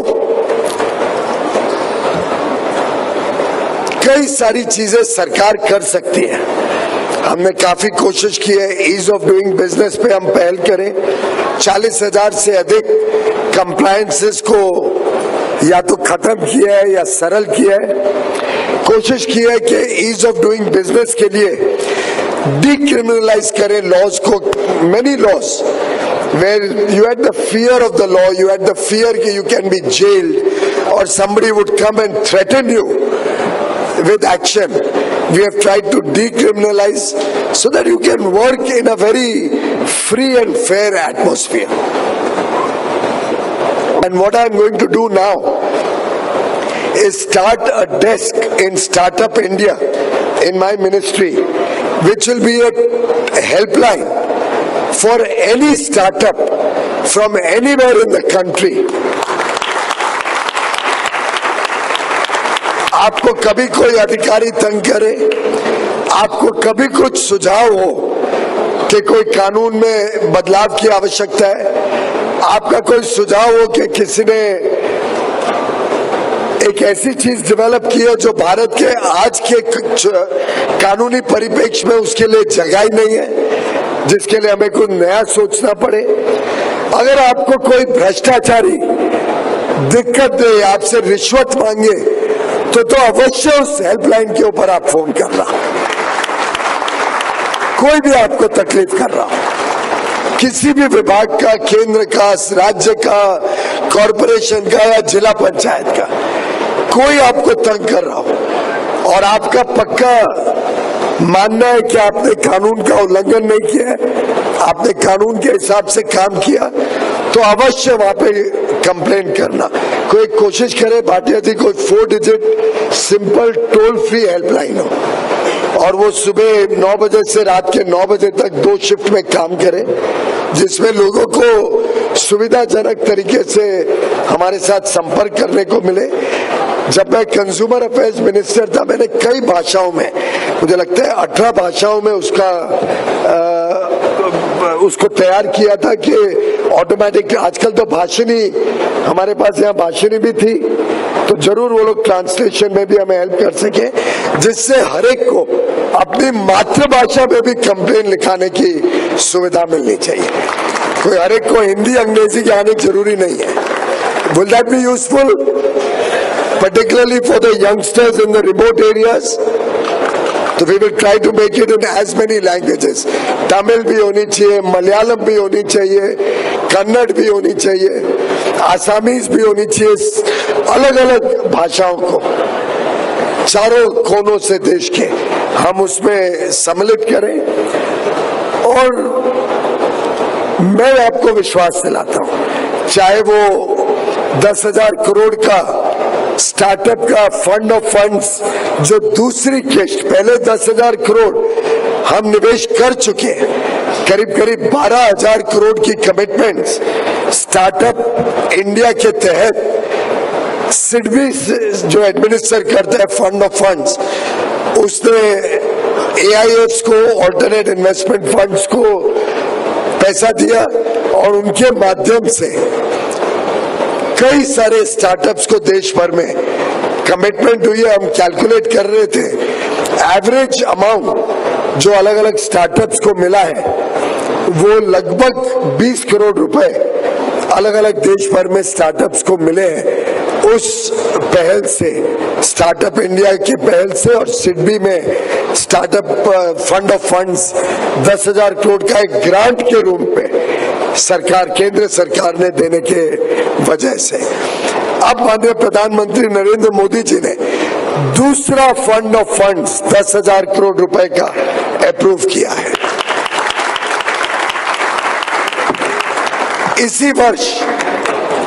इसी वर्ष उसकी पहली किश्त सिडबी को दी जाएगी, मुझे लगता है 2,000 करोड़ की है, 2,000 करोड़ इसी वर्ष सिडबी को दी जाएगी।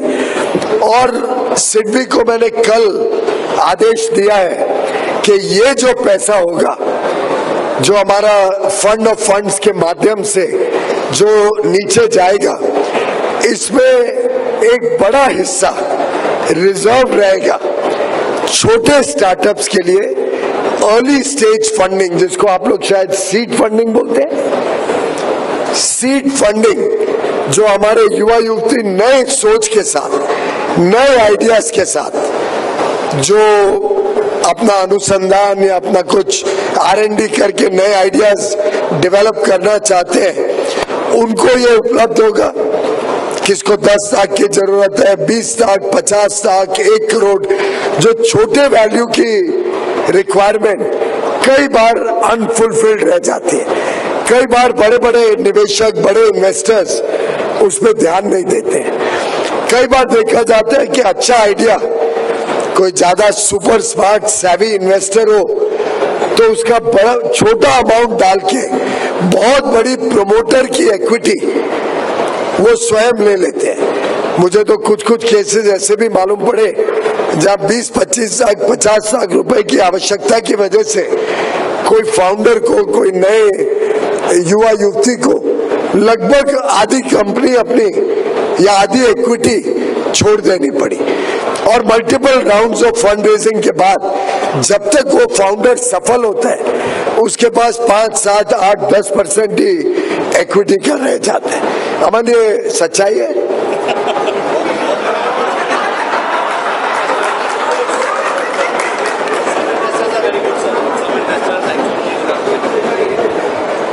नहीं, मैं अमन को कुछ कह नहीं रहा हूं, मैं तो सिर्फ सवाल पूछ रहा हूं। तो ये सिडबी का दायित्व रहेगा स्टार्टअप इंडिया के तहत जो 10,000 करोड़ रुपए अभी सेकेंड किश्त प्रधानमंत्री जी ने दी है, उसका अधिकांश फोकस और पहले से निर्धारित बड़ी राशि ऐसे नए फाउंडर्स को दी जाएगी, जिसके लिए सिडबी कोशिश करेगा पार्शियल ग्रांट भी हो सकता है, बहुत कम वैल्यू इक्विटी के रूप में ली जाए, उनको एक मौका मिले कि आगे वो सफल हो सके और आगे वो बड़ी छलांग लगा सके, जिसका मैंने थोड़ा फ्लेवर परसों दिया था। अब हम चाहते हैं आप सब बड़ी छलांग लगाएं, छोटे मोटे लक्ष्यों के पीछे ना जाए।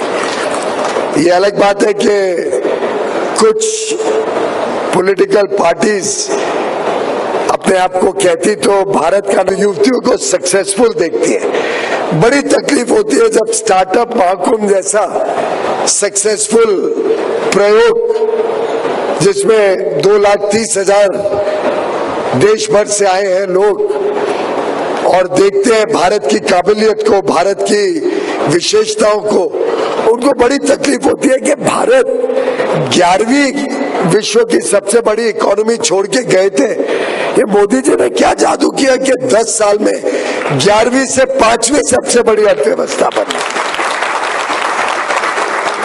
उनको बड़ी तकलीफ हो रही है कि इस वर्ष के अंत तक हम विश्व की 4थी सबसे बड़ी अर्थव्यवस्था बन जाएंगे और 2027 तक we will be the world's 3rd largest economy by 2027. Should that be a matter of pride or should that be a matter of criticism? Are you all proud when you are called the world's fastest growing economy? Are you all proud to be a part of an ecosystem which is now the world's 3rd largest ecosystem? But are you all satisfied with where you are or you want bigger ambitions? Do you aspire for much bigger things in life? बड़ा हल्का yes है यार. Do you aspire for big goals? आपने एक मुझे मालूम नहीं सुना है कि नहीं, एक शब्द है भाग, BHAG, सुना है कि नहीं? इसका क्या है? What is the full form of भाग? At least somebody here is loud enough. पीछे से कोई बताएगा? Big, hairy, audacious goals, BHAG. Do you have big ambitions, big goals? How many of you have big goals in life? क्या भाई साहब आपका, सरदार जी आपका बड़ा गोल नहीं है लगता है? Once again, how many of you have big goals in life? Madam, you are too busy on the phone. Great. Now, how do you achieve these big goals? Hard work is certainly important. Determination is very important. The spirit of never giving up is extremely vital. Perseverance, don't give up. Persevere. Patience, yes. You don't overnight become a success. Everybody doesn't become a unicorn in a short period of time. And everybody may not even become a unicorn. But life is a journey. किसका था वो dialogue? Sonam will remember. Life is a journey. Not a destination. It's not the destination. आप लोग ने 3 Idiots देखी है कि नहीं? आप भूल गए बोमन ईरानी का? You remember? Now, while for the movie, it was given in a context that we should not be blindfolded in our race for success, in our journey, but at the same time, see the perseverance, see the determination, see the hard work that Amir Khan, a poor little boy who wanted to be an engineer, who had, Amir Khan was Ranchod. Yeah.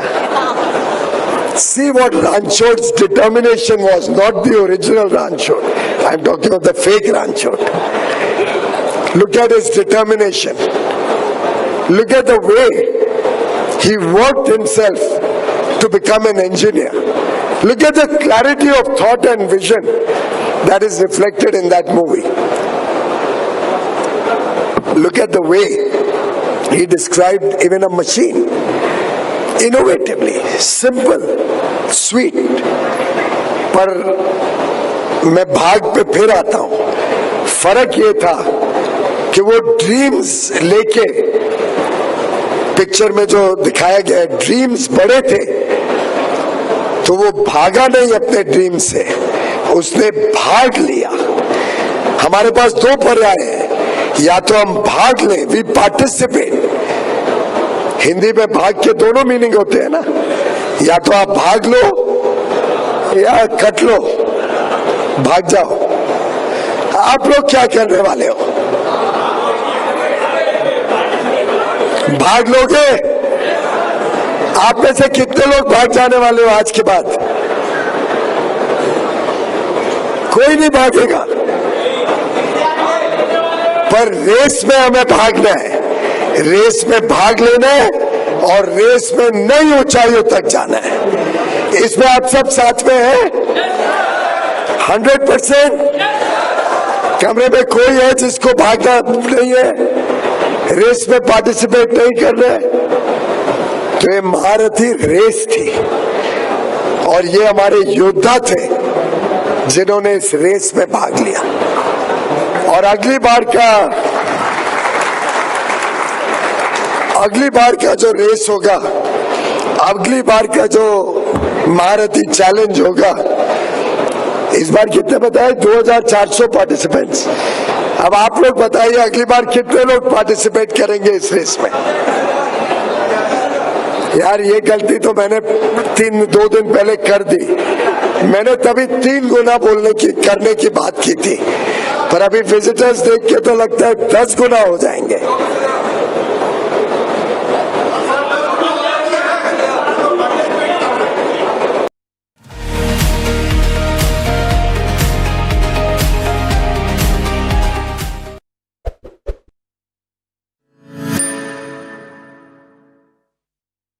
In this session, we explore how the next wave of startups is emerging from regions beyond the metros, driven by visionary policymakers and local initiatives. Ladies and gentlemen, we are going to have on stage the moderator, Ms. Shraddha Sharma, founder and CEO Your Story, and our esteemed panelist, Dr. Ekrup Kaur, Secretary to Government, Department of Electronics, IT, Biotechnology and Science and Technology, Government of Karnataka, Shri Anurag Yadav, Principal Secretary, NEIT Electronics, Government of Uttar Pradesh, and Shri Adi Bharat, Joint Commissioner of Industries, Government of Gujarat.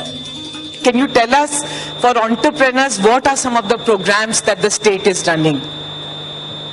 Very good evening to everyone. Pleasure to be here and pleasure to be talking to you, Shraddha. So Bangalore, as you all know, is the startup capital, not just for the country, but it is one of the largest technology hubs in the world. We are looking at, we are the 4th largest technology cluster with more than 18,000 startups and more than 50 unicorns. So in that sense, Bangalore it has a thriving ecosystem. And we are very, very passionate about our startup ecosystem. Over the years, state has been systematically investing and supporting the startup ecosystem. So the approach which has been taken has been pretty much a life cycle approach, right from the idea stage, idea to POC, then supporting the journey, then accelerating, commercialization, giving global connections and global acceleration. State government has been supporting this all the way through.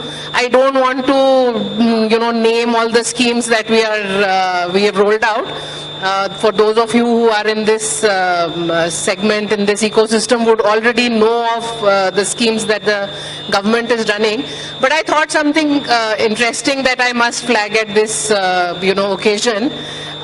Government has very recently, in its budget that was presented in March, announced a very, very big program for startups. We are looking at creating 10,000 new startups across Karnataka. And this would be all beyond Bangalore, not in Bangalore, but in all the emerging clusters. So we are looking at 6 clusters within the state, of which 3 are already somewhat, at a fairly mature level, and other 3 are coming up very well. And we are going to do a very, very deep dive into building the ecosystem. So now we have taken a decision to start with very young people. Right from high school, we are engaging with students. Then we have structured programs at college level where we are trying to support student projects, because we feel that these student projects actually are the bedrock, and from there the ideas will stem, which will eventually culminate into startups.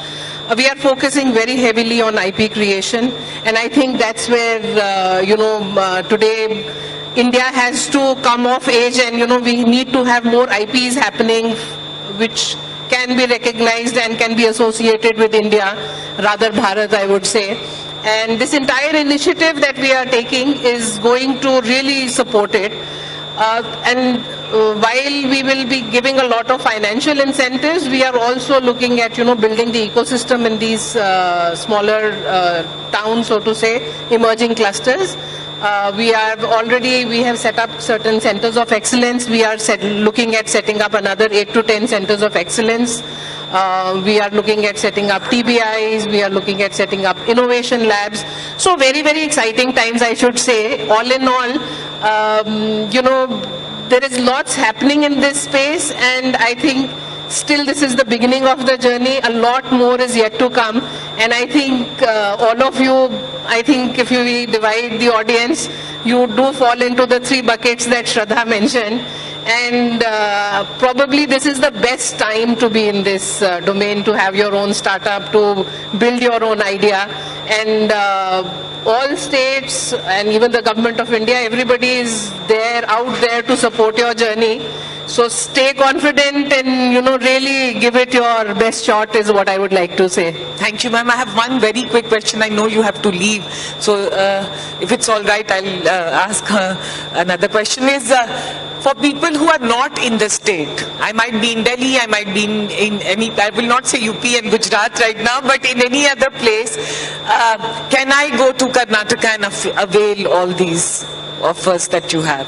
Yeah, so some programs, yes, you can be a part of it even while you are not registered with the state.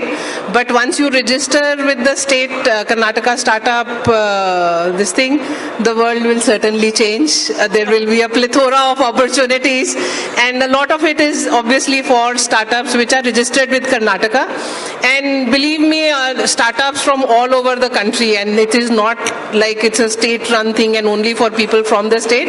Everybody from we have people from all over the country who are coming because the kind of ecosystem support that you get over there is something which is, as on date, fairly unmatched. I don't think, the maturity of the ecosystem, and especially once you start, probably the scale up and the acceleration could be much better once you get that ecosystem support. Plus, with the presence of a large number of academic institutions and the kind of centers of excellence which have been set up by the state government in collaboration with the academic institutions, especially ones with IISc, with IIM, and then IIT, IIT Dharwad. Those are places which are really, giving world-class mentoring facility, world-class academic support, and that is what becomes the differentiator beyond a certain level. But yes, we are open, and in fact, we run a similar event in Bangalore called the Bangalore Tech Summit. We have seen in the last couple of years the participation from other states. In fact, we very proactively reach out to all startup clusters across the country, and we have all these states participating over there. We are willing to provide whatever support we can to build this ecosystem across the country. So last question, पते की बात पूछना है मुझे कि पैसा कितना मिलेगा, like what is the, because as startups, as people in this space, we are looking always for funding, grants. So one of our flagship programs is Elevate, where startups, idea to POC stage startups, they participate. Every year we select 100 startups and we give a grant of up to 50 lakhs. It is no strings attached grant. There is no equity, no share, and nothing that the state asks for. And you can clap for that because it's a great innovative program without equity. It's a big thing. So we have supported close to 1150 startups till now, and some of the startups are, they have reached that level where they have market valuation of 500 crores and stuff. really, those startups are doing very, very well. I would not take names, but many of them have been very successful. Besides, we were one of the first states way back, almost 15-20 years back, when we set up a VC fund. When the VC ecosystem, private VC ecosystem was not as vibrant and strong, we set up a state-led VC fund. We still continue with that VC fund. It is, so every round it is specific to certain domain. Right now we are running a deep tech fund, we are running a fund for the AVGC sector. So some very niche areas we are trying to develop.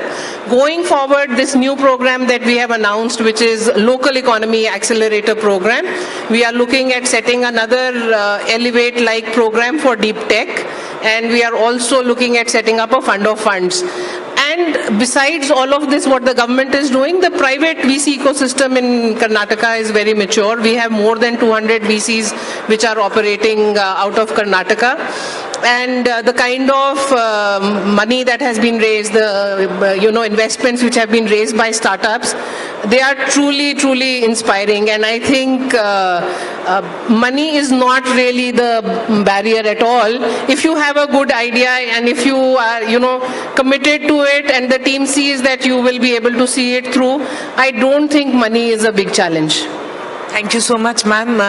As always, Karnataka has hit it out of the park. So with that, sir, Anurag sir, हम UP पे पहुंचते हैं. हम startup Mahakumbh में हैं और अभी महाकुंभ बहुत ही शानदार Mahakumbh has got over in UP. Tell us what the state is doing for startups, for the innovation. उसके बारे में हमें बताइए. और पैसे भी कितने हैं वो भी हम पूछेंगे. हाँ.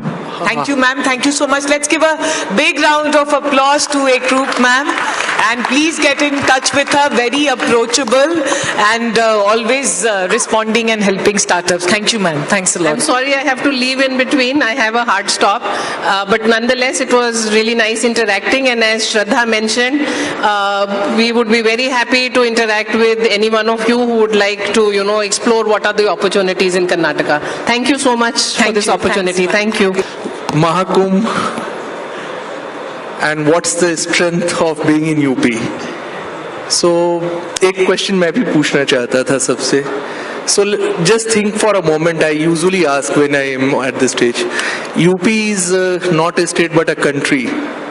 So in world, what would be its rank when you look at country's population size? Anyone? Any guess? Okay. What would be its rank? 10th? नहीं, यूपी वाले नहीं हो. 6th, okay. Quite close. 4. Almost close, yes. I mean, अगर India country के रूप में ना count करो तो 3rd maybe 3rd or 4th. It varies. So that's a size. I mean, you think of that on this entire atlas or globe or whatever you can visualize, and then think that UP is the 3rd or 4th largest country. Now, can any innovation be worth sustaining if it's not happening in UP? There comes the strength of being in UP, and why UP's startup ecosystem is important, worth to focus on and to discuss, and that is what Mahakumbh probably symbolizes. Now, how do you attempt? I mean, that's one way of. So being big has its potential and its challenges as well. And when it comes to synchronizing it with the startup ecosystem, so the difference definitely is challengeable, because with size you can't move as fast as you expect to move. I mean, it's a very simple natural phenomena. So you need to gather a lot of momentum, a lot of I would say potential has to be generated before you get up to that acceleration. Probably UP is at that stage, I would say. where we have gathered the momentum, but it is yet to come to that speed where probably we just had ma'am from Bangalore. So I would say we are not yet at the stage where Bangalore is, obviously, but we do need to see how our tier 2, tier 3 or other cities, if we are looking in terms of Mahakumbh of Bharat, then how every city can become a Bangalore, we need to see. So what the state government is doing, how we are focusing in how we are creating this speed. Now so much of contextual introduction, coming to the real brass tacks. There are two major, I would say, interventions which you can see. One is directly where we nurture the startup right from what we use the word seed capital up to their market. So there are different schemes which state government has where it promotes startups right from incubation up to how they can go up to the product commercialization.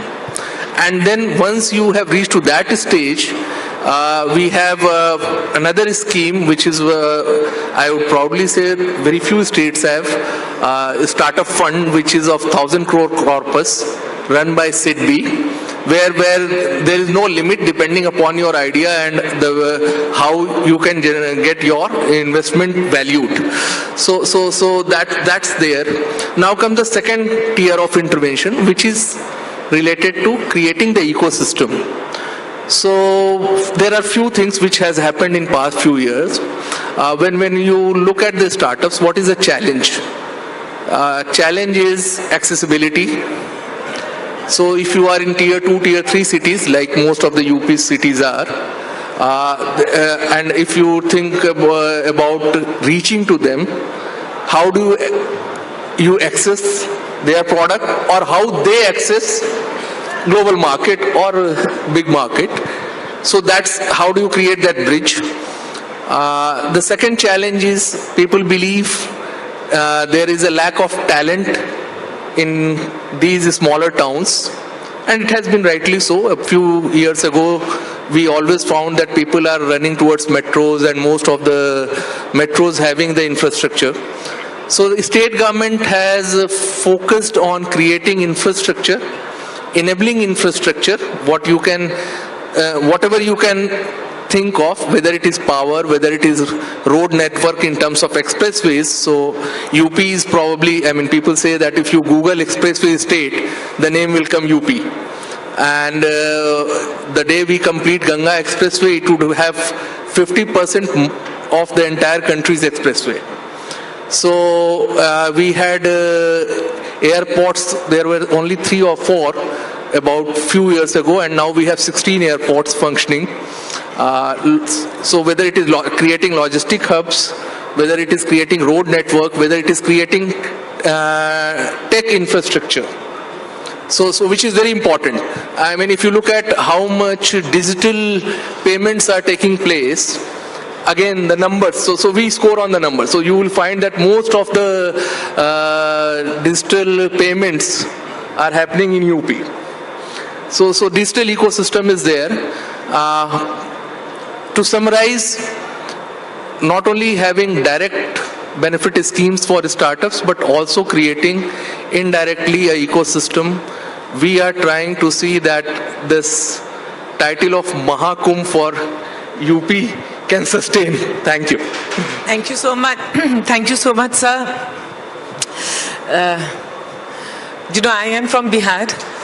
तो मुझे लगता है बिहार और UP जो बगल में है, it is always very encouraging, and UP seeing the progress, because now one is going and the change is very palpable on ground. We were in Lucknow, Kanpur, Prayagraj, मतलब पूरी दुनिया आई. And I don't know if you guys know that Steve Jobs' ex-wife came to Mahakumbh, right? So UP is, the way it is changing is of course very commendable, but what is encouraging today to hear is that a lot is being done for startups under your leadership. Yes? Sir, पैसा कितना मिल रहा है? Okay. आप number नहीं बताएं. I'll give you. If you are asking, a very simple, so there are different stages. You are a college student, and you have some ideas and you want to works. So how we nurture? So the first stage is where you create incubators. So we have incubators in every district where you can get yourself registered as a college student or just having a basic idea on you are nurturing.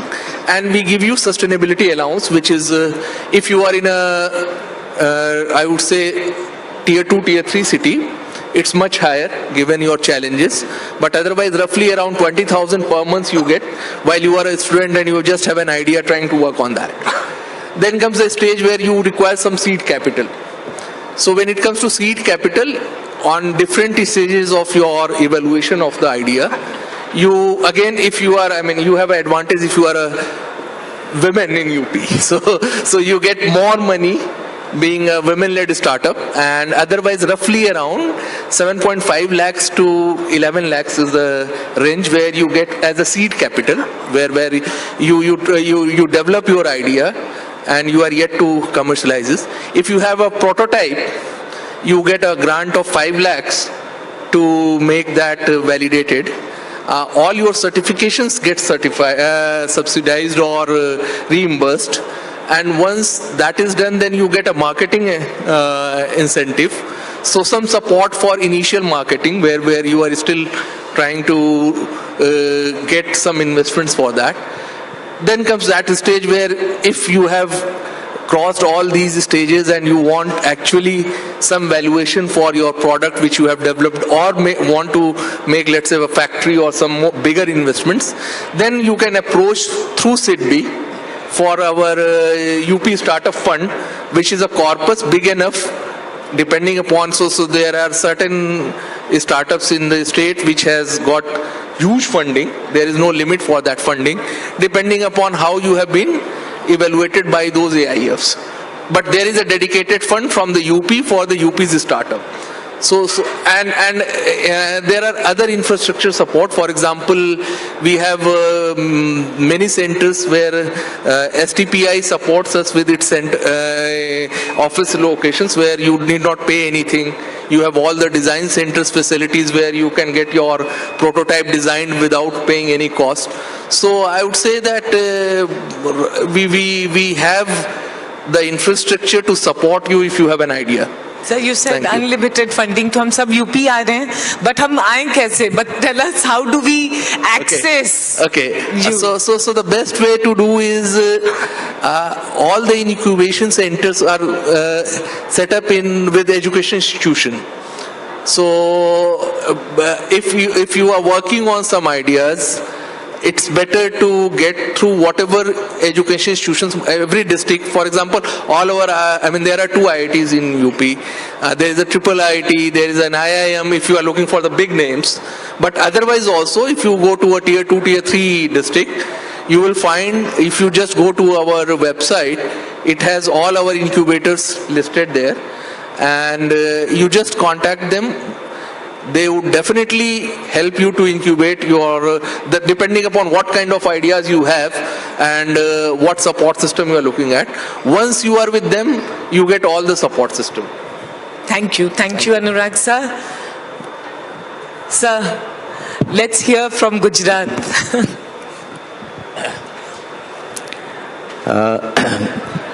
As far as startup is concerned, Gujarat formally came out in 2015 with a specific scheme from the Industries Department.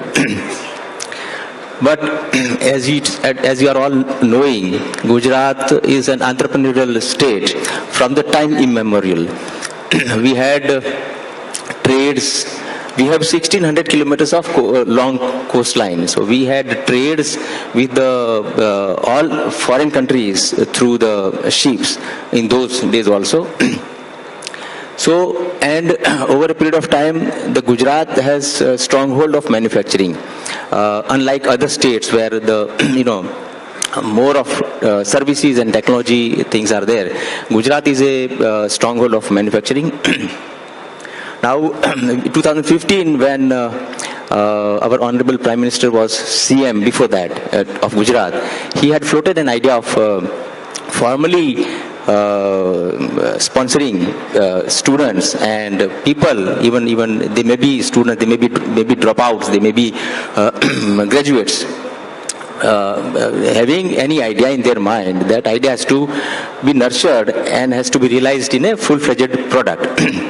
So that idea, after he went to center, the Gujarat government was inspired by that idea, and we floated a scheme wherein we provide various benefits. I'll answer to your another question of paisa a little later, but then apart from that, as DPIIT has mandated that every district of every state has to have at least one startup in every district. So that is one of the mandates. But we in Gujarat also, we through our scheme, through our policy, we have created a network of institutes which are recognized by us through the medium of scheme.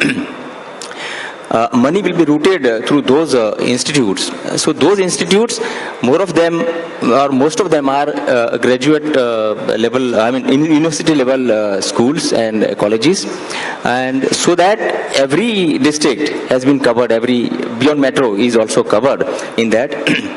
So obviously, as far as state is concerned, all our tier 2, tier 3 cities, if you take example of Rajkot, which is again T2 or T3,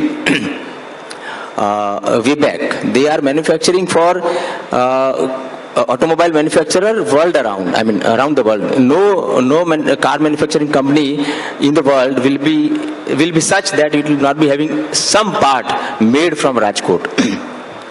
And their products are also going to space. They are, manufacturing for spaceships also. So that is the Gujarat story. I'll answer your paisa question also. When you were asking this question, something came to my mind. There is a joke wherein a company was interviewing CAs, chartered accountants, for their company's work. So the question was, how much is 2 plus 2? So the straightforward candidates, or non-Gujarati candidates said 2 plus 2 is 4. Now the Gujarati came, so he was asked the same question. तो बोला कि 2 plus 2 is what? He said that कितना चाहिए, कितना करना है. So पैसे की बात आएगी तो आप मेरे को अगर पूछ रहे हैं कि कितने पैसे मिलते हैं, मैं बोलूँगा आपको कितने चाहिए. And to be specific, we start with students policy, SSIP, wherein we provide up to 2 lakh rupees for students coming out with ideas, very nascent stage startups. Above that, we have a Srujan scheme where we provide 10 lakh rupees to the students. Now, above that, when it comes to our industries department's scheme, we provide 30 lakh rupees, up to 30 lakh rupees as seed fund. Apart from other benefits like attending acceleration program, they'll get 3 lakh rupees. Now, above that, 30 lakh se jyada, we have I'll tell you the 360-degree approach of the state government. Above 30 lakh, there is ticket size 50 lakh, 3 crores. So we have venture funds. GVFL is a company, government partnered company. So GVFL will provide you, it could be in the form of equity, it could be in the form of debt. So there is no limit to that. So that is how. Sir बहुत चाहिए. मतलब अभी हम सबको तो लग रहा है गुजरात चले. No, but thank you so much. Thank you to all of you. Sanjay, do you want to add anything, because we've run out of time? I think Secretary has already covered. Only one thing which is also element is that any government procurement that we do give a preference to the startups who are there in Karnataka. So we have a very specific program for startups which is there.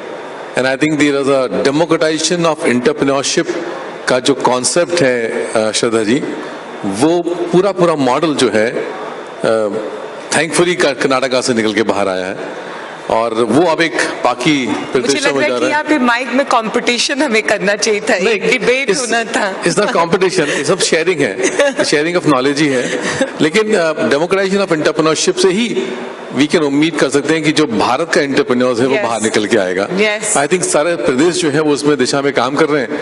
हम उसको थोड़ा सा और deeper level में काम कर रहे हैं. बस इतना ही कह सकते हैं. यस, लास्ट एक लाइन में, या तो एक शब्द में या एक लाइन में, एक सेंटेंस में, what does it mean today to be in Bharat and being a Bharatiya, being an Indian, for all of you, because you guys are driving the startup story, Bharat story. What does it mean? Gujarat से शुरू करेंगे अभी.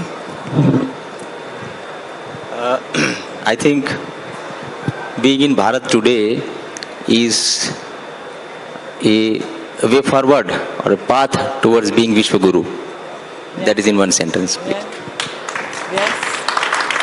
I think he summarized, but I mean, you asked one word and the first word came to my mind was hope.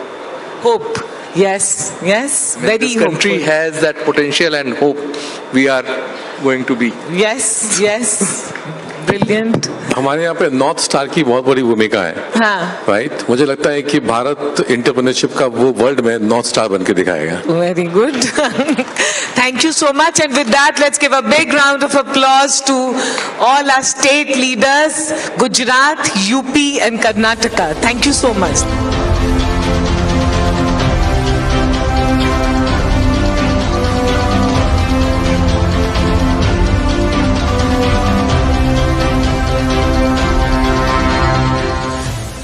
To stay informed about the startup ecosystem, subscribe to My Startup TV.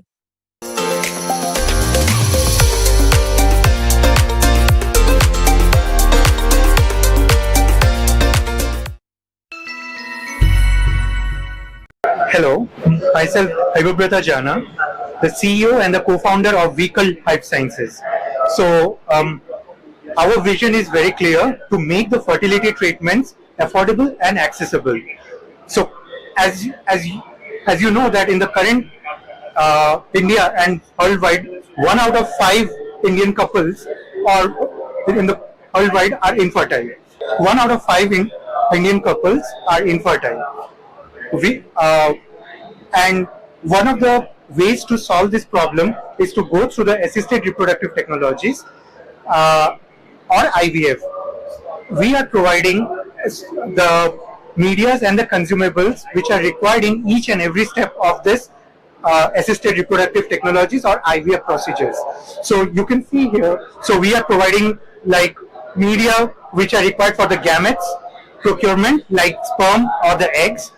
Later on, the fertilization event and the embryo culture. So in each of these particular steps, different medias or the buffers and the consumables are required. So we are providing or manufacturing them in India, in Hyderabad, to make it align with the current motto of the government, like Atmanirbhar Bharat or Make in India initiative. So apart from that, because these medias are made locally, so that solves basically the 3 problems. One is the higher demand in the market, which is implicating by the demand and the supply chain, where we can provide them with this local made media very efficiently. Second, these medias are rigorously tested in the labs, which makes it much more acceptable, and it is being shown with our data, and we are now going for the test license with the CERES CO, and hopefully we would be getting the license within a year. So currently we are in this startup conclave, which is being organized jointly by the IICT, CCMB and NGRI, and the entire environment seems to be enthralling because most of the people are coming and checking with us, and even few of the bank partners are also coming to associate with us to give financial help as well. Also, I'm associated with AIC CCMB currently, and now I'm going into the manufacturing facility, as I said earlier, in Hyderabad, in the Uppal area, in the industrial area of Uppal itself. To stay informed about the startup ecosystem, subscribe to My Startup TV.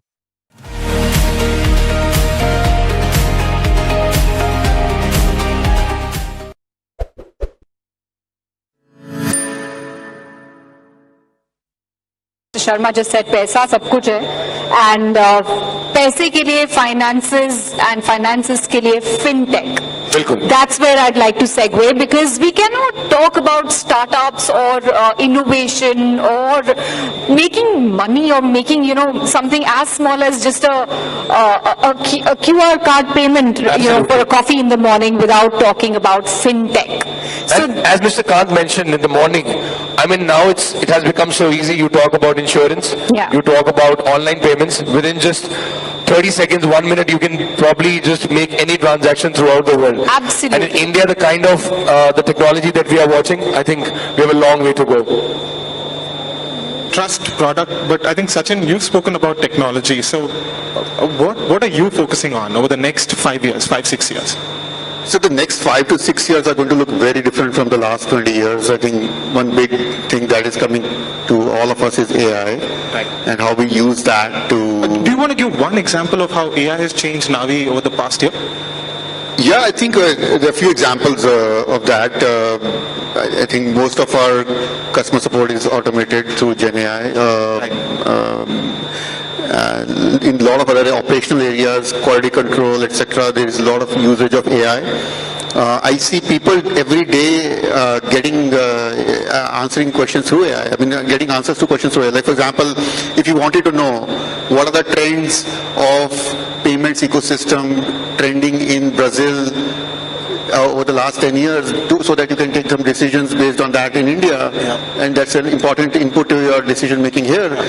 Earlier, it was impossible to find that. I mean, or very hard. You have to spend hours, or you have to commission a study. Now you can do research like that and get a decent quality answer from without doing all of that work. Apart from that, I think coding, software engineering is going to get automated quite significantly. That's a big kind of tsunami, I think, that is coming to all of us. I mean, close to 25-30% of our code is already automated.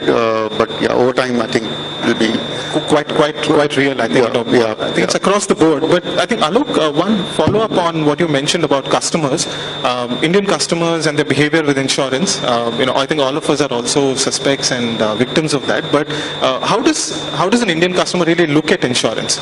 Because I think because there is trust, there is also this delayed gratification with insurance, right? Because you don't really know you need insurance unless you really come across that situation. So how does one really actually buy insurance? What is that journey like, and how will that evolve? Because more and more people are getting educated, more and more people are getting aware. But why is that penetration not going up, even though there is awareness today? So two parts. I think one, the product itself is very unique, as you rightly said. No instant gratification. It is forcing you to spend 1 hour thinking about what can go wrong in your life. Right. And somewhere we all think that जो होगा किसी और को होगा, मुझे नहीं होगा, मैं तो healthy हूँ, मैं तो ठीक हूँ.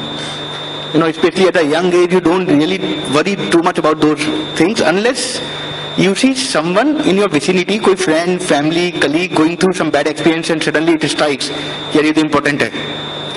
Now, luckily, whenever that person is thinking ये important है, they come to us. So I can hand on heart say 100% of the people in India, when they think they have to buy insurance, will come to Policybazaar on their own. But this is something they'll forget after 3-4 weeks again. वो 3-4 हफ्ते ही होते हैं जिसमें आदमी के दिमाग में रहता है, and he wants to buy at that time. And that's the time transaction can happen or cannot happen. So you do whatever you have to do. The biggest challenge today, if we look at just the middle class India, which arguably is about 8 to 10 crore households, or maybe 35 to 40 crore individuals.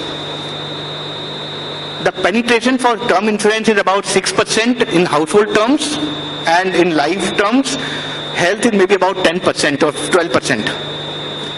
So why other people are not buying? Because, as I said, one lot of time awareness है कि लेने की जरूरत है. या awareness है तो आदमी कहते हैं क्लेम तो मिलेगा नहीं, मिलेगा तो बहुत पेनफुल तरीके से मिलेगा. So if you don't have the trust in the claim process, why should you put money today? तो वो जब तक सॉल्व नहीं करेगी इंडस्ट्री, तब तक कुछ नहीं हो सकता है. But let's like to add to what Sachin was also saying about AI. देखो, हम सब जितने भी काम करेंगे ना किसी भी कंपनी में, कोई भी काम करोगे आप जिंदगी में, you can only influence 3 things in any company. या तो रेवेन्यू बढ़ाओगे, या कॉस्ट कम करोगे, एफिशिएंसी लाओगे, या सर्विस अच्छी करोगे कस्टमर के लिए. इसके अलावा किसी का कोई काम होता नहीं कंपनी के अंदर. ये 3 ही काम होते हैं. and AI will have a very high impact on the service on day one. धीरे धीरे कॉस्ट एफिशिएंसी पे भी आ रहा है, रेवेन्यू इम्पैक्ट अभी इतना नहीं आ पाया है, थोड़ा फ्रॉड कंट्रोल वगैरह आ रहा है फिनटेक में, बट रेवेन्यू साइड अभी दूर है, but service will get automated very very fast. Efficiency will start to come in also next 5 years in a big way. तो कभी ना कभी रेवेन्यू भी आएगा. Got it. So I think we have a minute. I'm only going to ask one question to all of you. Same question. I know all of you have had amazing these journeys. I think everybody kind of glorifies this journey, but I'm sure there have been tough times where people have supported you. So if all of you can name one person, or say, anybody, close family, friend, whoever, who supported you during those tough times, I'm sure you'd want to kind of give them that visibility also. So if you want to take a few seconds and probably talk about anybody who's helped you during those tough times. I call Ravi Adusumali, who's an Elevation Capital investor, as my co-founder, and I call him for the single reason that it truly is that I have true privilege of calling him as my friend, my board member, my shareholder, and the person I reach up to. So always, anytime, high time, low time, every time. I think Jitendra believes in this, that you definitely need a co-founder. I've heard him say it multiple times. So who is it? Yeah, so I have two people in my life who support me whenever I am in doubt. So one is my wife, of course. Are you forced to say it? No, not. But that's the reality. So, and the second person is Amrish, Pine Lab CEO. So we were co-founders in Citrus, and the journey was so good that we went through so much tough times during Citrus days. So generally the bonding tends to happen, and then we sort of understand the decision-making framework of each other. So it's easier to consult that way. Right. Sachin?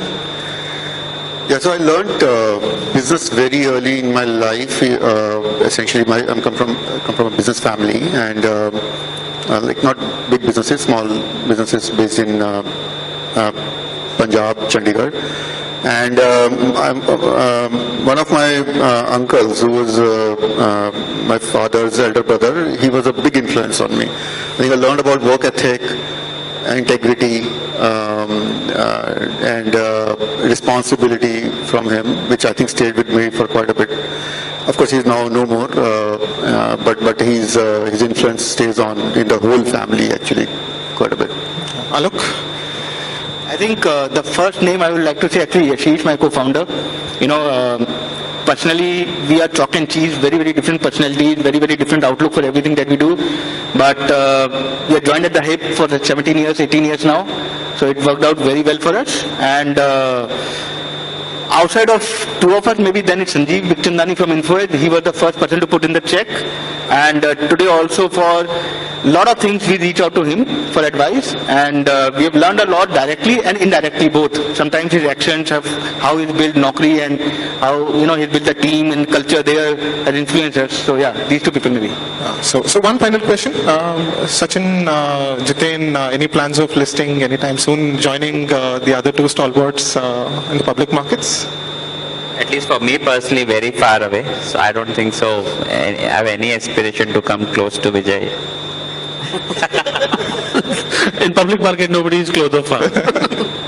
So for us, we have reached a stage where actually we have like 20 million users monthly active, 40 million ever used on the platform. It's gone to a very decent stage. Now we are at a place where we can use more capital. And I think public markets is the best source of capital. That's what I believe. If you can handle the pain or what comes with it, I think. So definitely the plan is to go FY26. Ideally, we would like to be IPO'd if we can. So there we go. I think people at the back, I think they're all recording. So I think we're good to go. I think thank you so much, everybody. Big round of applause for all the contributions.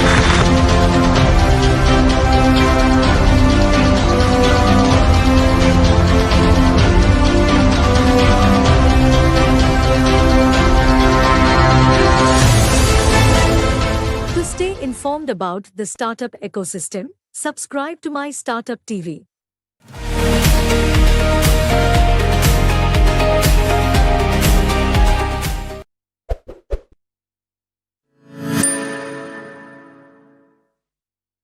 Today we're in for a day filled with insights, inspiring conversations, and of course, creative ideas.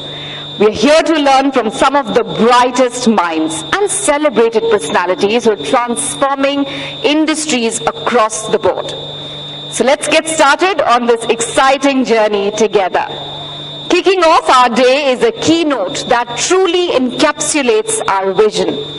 Shri Amitabh Kant has played a pivotal role in steering India's economic transformation. Today, he will share how startup ecosystem is evolving from a phase of catching up to one taking off into a leadership role on the global stage. Please join us in welcoming Shri Amitabh Kant, a visionary leader whose insights will set the tone for a day full of innovation and bold ideas. So please join us on stage. All the distinguished guests, ladies and gentlemen, particularly all the startup entrepreneurs, a lot of young faces here, so I'm truly delighted to be here. When we launched the Startup India movement in 2016, January, there were just 156 startups in India. Today, startups, we have over 161,000 startups in India, and the funding, which then used to be about 5 to 6 billion, has moved to about 155 billion in India, and startups are now contributing about 4 to 5% to India's GDP. So the startup story in India is really a testament to the entrepreneurial spirit that truly defines New India, and it is a story of a remarkable global startup powerhouse, and startups have been driving a lot of innovation in India. I think much of this has happened because the government of India has worked in partnership with the private sector, with young entrepreneurs, to simplify all regulatory framework. When we were driving the Startup India policy, we ensured that startups are kept out of Factories Act, kept out of labor laws, etc. And I think what has made the difference is that we started with the fund of funds of 10,000 crores, which was operated by SIDBI, but where the fund of fund took the risk along with alternative investment funds. So venture funds were investing in startups, but the risk of the venture fund was shared by the fund of funds. And that enabled a lot of risk-taking to be done by the venture funds. The due diligence was all done by the venture funds. The second thing that helped was the seed fund scheme and the credit guarantee scheme. And later the Bharat Startup Grand Challenge, and the fact that today we have about 20,000, close to about 28,000 startups registered on the government platform, which is the GEM platform for purchase, because my belief is that one of the big things about startups is when they innovate, when they disrupt, the government must be the first buyer, and the government must be the first buyer. And that helps, when government becomes the first buyer, that helps startups to ensure that that product is fully marketed. Ladies and gentlemen, today we are in the midst of a lot of geopolitical turmoil. Yesterday we've seen very high tariffs being imposed by the United States of America. The global supply chains are disrupted. Flow of capital will get impacted across the world. And therefore, the state of tariffs being in a flux, it's very important that startups continue to do disruption in a very big way. And startups in India continue to make a difference to India. And to my mind, there are several areas where startups have to make a difference. The government has initiated several policy changes in areas of space, in areas of geospatial maps, and in areas of drones. And there are very, very dynamic young startups. If you look at Dhruv, if you look at Agnikul, if you look at Cosmos, Skyroot Aerospace, Pixel, they're all building rockets, they're building engines, satellites, and because of the cost arbitrage, India is now taking a giant leap forward in space and drones and many of these areas. But one of the key challenges for us is that startups must get into deep tech. That, to my mind, is very critical. They must get into areas of artificial intelligence, machine learning, blockchain, big data. They must get into sunrise areas of growth, electric mobility, battery storage, green hydrogen, electronic manufacturing. And to my mind, a very huge area of innovation will be the area of circular economy. And the future will all be about digital, and it will be about growing green. And therefore, disruption in these areas of AI, in areas of deep tech will be very critical. Now, deep tech is critical, but it would require a lot of patient capital because deep tech gives you result over a long period of time, and that's why in this budget, the government of India has announced a fund of funds for deep tech, and you will have the fund of funds for startups getting replenished by 10,000 crores, but you'll have a separate fund of funds for deep tech, and therefore this fund of funds for deep tech will enable venture funds to take far more risk of investing in startups in areas of cyber security, semiconductors, AIs, and many, many other areas of deep tech areas where we need to make a huge, huge disruption. To my mind, the future really lies in India becoming a champion of deep tech, and therefore this fund of funds for deep tech will help all venture funds to support young startups. And we need, this fund of funds will share the risk with alternative investments funds who will put resources into startups. I would also say that it's very, very important that with this huge amount of data which India generates, 1.4 billion people with their digital identity, which has enabled us to build up a very, very strong digital public infrastructure movement. And from the digital public infrastructure movement, we've demonstrated that 1.4 billion Indian people today, actually a lot of us do a fast payment on our mobiles. We do about 50% of the fast payment in the world today. China is next with about 20% of the fast payments. But from fast payment, India then moved to providing credit, and from credit we've seen a number of young startups like Zerodha grow up stock, actually taking stock market to tier 2, tier 3 cities, and then we saw young startups like GoDigit and Acco providing insurance on the mobile, on the go. So India is the only country in the world which provides fast payment, which does credit, which does stock market, which does insurance, all within 32 seconds to 1 minute on the go, on the mobile. And this has been possible because we do it in an open source manner. We have open APIs. We are globally interoperable in digital public infrastructure. Now the next big quantum jumping will take place when we integrate artificial intelligence with digital public infrastructure. And the AI race, to my mind, has just begun. It is wide open. Some of you have seen just 2 months back Stargate in America talking about massive amount of investment, and that huge amount of investments by a range of companies in the United States that was upset just recently by DeepSeek, which was able to do in just about a few millions what had taken 6 billions. Stargate proposal was for 6.6 billion. DeepSeek could do it in much lower amount of just millions, 4.5 million. This was possible because DeepSeek went open source, and they were able to show this convergence of great soft power with very limited compute computing power.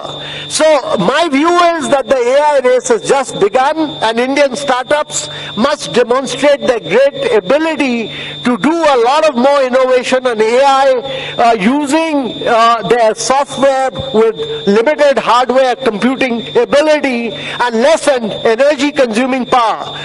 What is going to happen is that AI is going to consume a lot of power, a huge amount of power in the days to come. In fact, according to International Energy Agency, AI will consume more power than countries like Japan and Sweden by 26-27. So the challenge for the world is to be able to do AI, great artificial intelligence with less energy, which is more nimble, which has very good software power with limited computing power.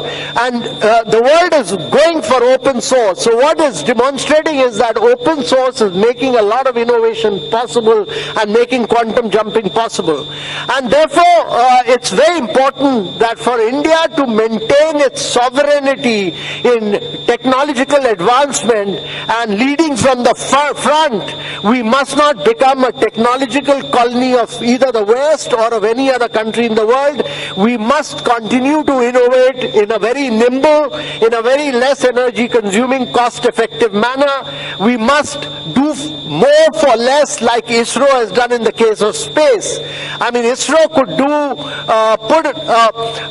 launch itself, go into the space, land on the moon at lower cost than what even a Hollywood movie like Galaxy could cost. And therefore, doing more for less is critical, and this is only what the startups can do. So open source will be the way forward. We must convert software with limited hardware. We must build sovereign frontier models which are based on our own data sets and do not have inherent biases of the West. If we go with Western models, we lose our culture, our identity, we will lose our civilizational strength. And therefore, it's important that we must build on Indian data, on the data of our citizens, and we must build end-to-end AI ecosystems and not just the application layer. We also have a large number of languages, 22 languages. We have a huge number of dialects in India, and therefore our models must be multilingual and multimodal in the days to come. We must be able to, exactly like what we have done with Bhashni, where a person living in a rural area can fill up its form using its voice. We must be able to make voice in all dialects, in all languages possible, and that only AI will be able to do. So ladies and gentlemen, these are days of huge disruption. India must demonstrate that we are willing to make the quantum jump forward in deep tech. We are able to make a huge disruption in areas of space, in areas of drones, in areas of battery, in areas of clean technology. I'm making these points because if you look at China today, they control about 70% of the solar market. They control about close to 74% of the battery market. They are controlling about close to 80% of the electric vehicle market. And therefore, these are areas where it will be very, very important to India to make a very big breakthrough. These big breakthroughs will not come in from established companies. Established companies will continue to keep doing the same thing. It will be the young startups which will make all the difference. And therefore, deep tech will be very critical for India. Artificial intelligence will be very critical for India. Sunrise areas of growth of mobility, battery storage, green hydrogen, circular economy, all these are huge areas of opportunity for all of you. So ladies and gentlemen, my view is that when future generations write the history of India, they must mark this decade as the moment when India transformed from merely being a service provider to a global innovator, and being a global innovator will only happen with our young startups of today. So the government of India has done its best. Government of India has created the fund of funds. It will create the fund for deep tech. It will create a huge clean tech manufacturing ecosystem. but it's for the young entrepreneurs to carry out all the disruption in the world. And we are all here to support you, to back you, and we are all here to motivate you. And I'm truly delighted to be here as a part of this Mahakumbh, which is a very exciting opportunity. No country in the world has such an extraordinary level of startups as India has. No other country has this ecosystem of startups which India has. No other country has this ability to put the young startups with venture fund and with the fund of funds all together, which India has been able to do. And it's now for the young startups to carry out all the disruption in the world. One last point I want to make, and that is that whatever you do, a good corporate governance must be a very key and critical part of it. Many of you are engaged in disruption, many of you are constantly innovating, and then you forget the governance part of it. But good governance must become a very critical part of this, because governments must be kept at arm's length. If governments have to be kept at arm's length, self-regulation will have to be critical. And for self-regulation to happen, all of you must really believe that as you move forward, there must be ethical governance, there must be good audits, and there must be good financial management as well. Infosys was once a startup which has gone on to become a huge monolithic company simply because they were able to bring in good corporate governance. And therefore all of you must, as you grow and expand and become bigger and bigger and bigger, top-class corporate governance must be a very critical component of all this. So I wish you all the best, I wish you all success, and I wish you all progress and prosperity in the days to come. Thank you very much, ladies and gentlemen.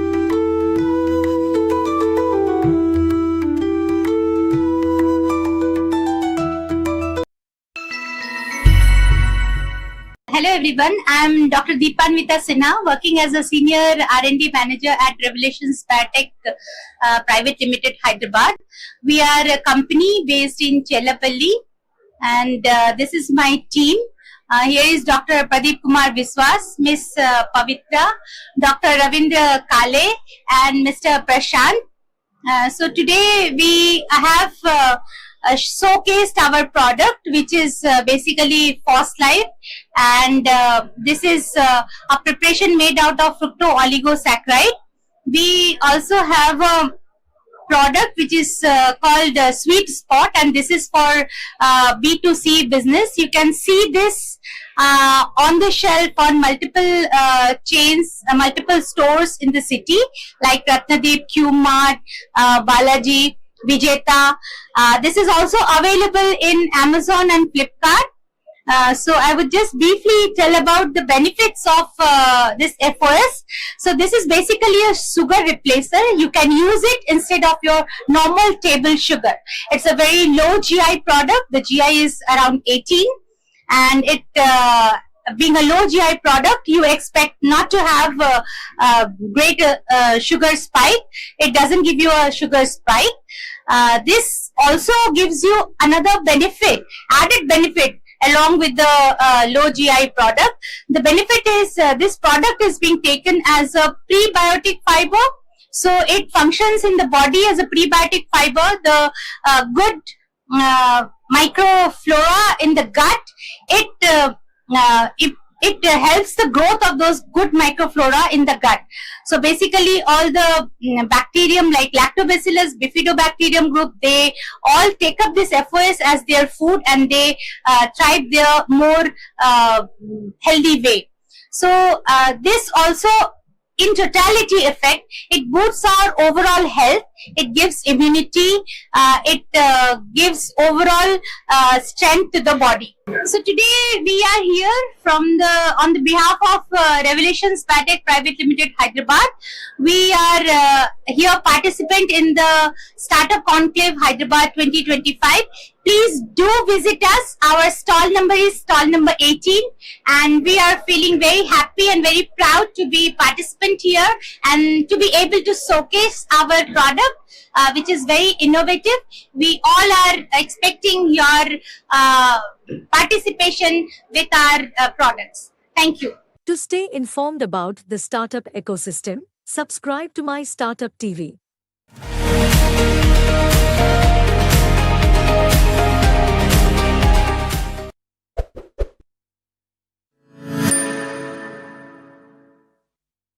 we've done about 900 startups. We've invested about 1,400 crores. We have about 5,000 investors on our Angel AIF. And my team actually, along with a lot of other people today, have curated the entire Maharathi Challenge.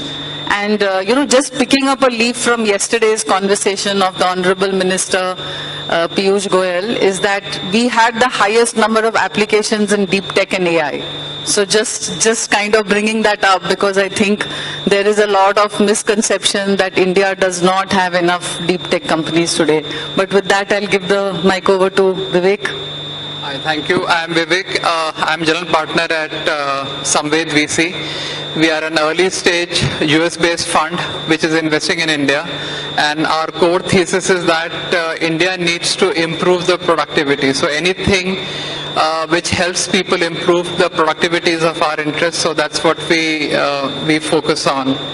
I've been an active angel investor for the last 10-15 years. I'm very active on the Let's Venture platform. And I had a large group of syndicate behind me, and some of us have come together to do this. Thank you. Thank you. Mahavir. Hi, I'm Mahavir. I've been angel investing for 13-14 years. Founded Rajasthan Angels, Thai India Angels, and now doing my own fund. Investing in idea and early stage companies 0 to 1. Thank you. I am Vibhor. I'm part of a fund called Capital to Be. It's an $80 million fund. And we're largely investing in science and tech companies, early stage. Hi, I'm Vikram Vaidyanathan. I lead a fund called Z47. We were called Matrix Partners India before. We manage roughly $1.5 billion in India and invest at early stages, usually check sizes of $4 to $5 million to start with. We also have an early stage platform which is an angel syndicate called DVC, where we do much smaller checks of $100,000 and so on. We're the first investors in the Ola group of companies, including Ola Electric, Razorpay. I know the Captain Fresh founder was just here, off business and so on. So I'm going to dive straight in. I think a lot of people want to understand how do you get the first check after the coffee you have with the investor. But Vivek, you are a 0 to 1 investor, and you actually have taken a lot of bets at very early stages. Tell us, how do you build conviction when you meet the founder without a product, without any market at that point of time? So I think for people like me, the journey starts much before we have the meeting. We already have certain thesis in mind. We keep ourselves informed, and based on that, we are on the lookout for the right founders who would solve that problem. So chances are very high that when we are meeting the founders, we already have a thesis in that domain. And then if we resonate with the founder's vision and what he's trying to do, so that's the bet we take. So at our stage, we are not looking so much at traction or the revenue or the anything like that. It's basically, if we have conviction in that space, and if we find that we resonate with the founder's vision, we like the founder, so that chemistry is there. So what I'm trying to say is that more often than not, we already have a thesis around what he is trying to do, and then we come in at that early stage. We don't have too much to go as far as data is concerned. Okay. So I'm going to now go to Mahavir, because I want to bust some of the myths which we have about, not enough entrepreneurship in tier 2 cities. And Mahavir, you come from Jaipur, and I think Jaipur has probably seen some of the best exits in the ecosystem today, right? So tell us a little bit more of what don't we see or what don't we understand. And you've been in that space for a long time, right? So tell us, how has it evolved? And where is the kind of exit coming from a city like Jaipur? See, I have always been professing the fact that the tier 2, tier 3 cities in India have a much better opportunity for startups to be in, with cost of living, quality of life, etc., and overheads being low. But I think Jaipur has been an anomaly because the ecosystem has come together and evolved. We as Thai, we as Rajasthan Angels started in 2000. Thai started in 2002, Angel in 2011, and we were only investing in Rajasthan-based startups for the first 3-4 years.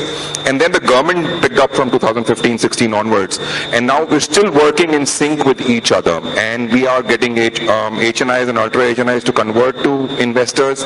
We're educating them. We're working with incubators. So I think the ecosystem has to come together, and the fact that it's close to Delhi, very easy to get into and get out of, was one other reason. The other reason I think Jaipur or Rajasthan has inherently is dhanda. You know, we don't worry about the top line as business people. We need to be very secure on what we spend, how we spend. So we are very, very frugal with the fundraisers that have happened in the startups in Rajasthan. We've not gone overboard. The fact that we are sitting put in Jaipur and saving money in itself is a proof to that. So I think it's absolutely technology, idea, passion, everything works, but I think bottom line is very, very critical. And we've seen that through tough times in the last 5 or 6 years. So I think Jaipur has proved beyond doubt that you can scale up and be profitable. And that's what's advantage Jaipur. So proximity to a larger city as well as somebody like, you know, Mahavir there. Because I think you need the champions in the ecosystem, right? Absolutely. You need someone who's committed for a longer time. You have to, every ecosystem has to be branded, and brand ambassadors are very, very critical. Otherwise, you don't come in the news, and you just stay put and stay quiet. So I think it's very important to market yourselves. And Jaipur as a city, all of us collectively as investors have marketed well and consistently at every level. So I think that's an advantage too. Yeah. So now coming to Vibhor, you have a very interesting title on LinkedIn which says Science and Tech Investor. And since we are talking about early stage, and you know, off stage you talked about having made 30 investments, tell us as a deep tech investor, how do you decide when there is no product, you know, when there is very little, because deep tech is a long game, right? We all understand it requires more patient capital. Talk a little bit about, you know, if I'm a deep tech investor as a founder, how do I pitch to Vibhor and what would make him write the check to me? So a couple of things, you know, one, I've been a techie for most of my life, right? And I've been doing investing only for the last 5 years. So it's sort of organic for me to look at the science and tech piece first. So I have a thesis. So the kind of founders I'm looking for is one like Vivek said, who are in line with the thesis. But I'm more intrigued by the founders who are challenging that thesis, right? And I'll read a lot of science and tech journals to understand what's happening in the world. And I love the 60s and the 70s, the hippie culture, because a lot of brilliant papers were written then, which are now becoming plausible and implementable because of the advancements in hardware and software alike. So one is, you know, are people looking at a problem that is worth solving? Right? Because a lot of deep tech founders also have a solution first approach. Hey, I did my thesis in this subject, I went deep in this, and I think this is awesome, and I'm building a company around it. Yeah. Right? I'd rather that the founder is looking at a problem first, and whether or not the solution fits the glove, etc. Right? One is that. Second is, will the science work or not? Because the first part of failure is the science won't work. Right? And how far will that happen down the line? And can we as early stage investors carry the company till then, you know, when there is a product in sight? And then comes the challenge of commercialization, revenue, etc., which is a far cry in the early days. Yeah. Yeah, absolutely. I think it's a little more complex than what you're trying to tell us. And I think, you know, we have to just kind of start probably meeting more deep tech founders as investors so that you're able to evaluate. Like I was on the jury of the deep tech and the AI panel, and almost 50% of the companies we kind of marked them as not deep tech. So I think founders like to put that label, but when you go one level deeper, we are like, you're not building a deep tech company. And I think that is important as a founder, not to fall into the wrong category, right? Probably if that startup had applied in a different category, they might have been shortlisted, right? So one point is there a distinguishable IP there or not? Yes. Now coming to Vikram, and we spoke about DVC and the pre-seed and the, you know, angel network you're building. I'm just curious if you can talk to us about, you know, how do you actually identify a pre-seed company? And I want to go through that question again and again because I think each of us will have a very different insight into actually how do I go from coffee to check? Sure. See, we actually, on DVC, we actually work with a network of angels. And each of you, as you go through your journeys, I'm amazed, like each of you are super nodes in your network, right? Like and there are certain pockets that you're very well known in. And I think for any sort of pre-seed founder, it's actually great to go find that super node who's your champion in the ecosystem. And at least to reach large funds like us, that is actually the best route. And to have that champion and that super node. Now, personally for me, when I meet a founder, what actually works for me, the first is actually, like Vibhor was saying, start with that pain point. There is a deep pain point in the world that you've identified, and that it is not a pain point restricted to 5 people, but actually it affects a large set of people in some way. That's the first thing. And putting that shared context, a lot of the times the VC will not, or the investor will not have that shared context that you have on how big a pain point that is, and bring that pain point to life. That's usually how that conversation starts. The second is then the unique solution and why they are best suited. Something, right, that has given them some edge, and a lot of founders miss that in that conversation, right? Bringing yourself to that conversation, saying, this is my edge in terms of solving this unique pain point in some way. And then it is, found this pain point, I have this edge, and then paint a picture of the world. Once I'm done, essentially fixing the world, this is what the world will look like. That's sort of the perfect sort of conversation. Through all of that, what I'm looking for is some deep curiosity, a way in which I can see that this person is going to grow very fast, even if they're very young, because that's what you're betting on through that journey. And then some commercial instincts, even if they're a very technical founder, some commercial instincts early on. So I'm just curious here, because we're talking so much about networking, meeting people, knowing the right people, getting the right introductions. What do you see the difference between a male and a female founder? Like, where are women advantaged or disadvantaged in this entire early stage? I think the overall trait that you're looking for, more than just networking, is being highly resourceful. Right? The difference between a founder and a manager is founder sets goals and then figures out what resources to get. Yes. And this network is one of those resources, right? Sometimes it's capital, sometimes it's network capital, it's just a resource that you're looking to get and so on. I do think, and my wife is in the room and she leads a very large part of PhonePe. And so I do think that women have certain advantages, but they miss some of the old boys network which isn't there. So they miss the natural network capital, and they have to fight a little bit harder to actually build that network capital in some way. I think there are communities that are helping, but I do think overall as an ecosystem, a lot more needs to get done.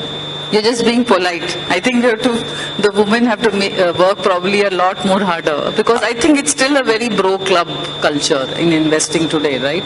There are very few. I mean, we are still building that up, and I think times are changing. But I think there is still a long effort. I would say all female founders in my network, as well as in our angel group and so on, all say that, like you said, you use the word polite, but maybe I don't understand the levels of pain point enough, and I think that is true, right? Because I don't have an intuitive understanding of that. It is true that there is a large gap, but it is true that overall women founders have raised less money and their valuations are less. So you can see that it is a problem in the ecosystem. Yeah, but I think things are also changing, which I always tell my women founders, is that the customer does not know whether it's a male or a female who's built the company, right? So if you can build a product which has customer love, I think you will win the market. I mean, why would investors not invest in a good business, right? I don't think that the bias is so strong today, right? So I think it is about focusing on this problem market, problem solution, right? Like, what are you trying to build? How are you building the business? I think, and then eventually you will get the attention. Yeah, so we've backed 2 female founders in the recent past. One is Ruchi, who's the founder of Oxizo, and Romita, who's the founder of Foxtail.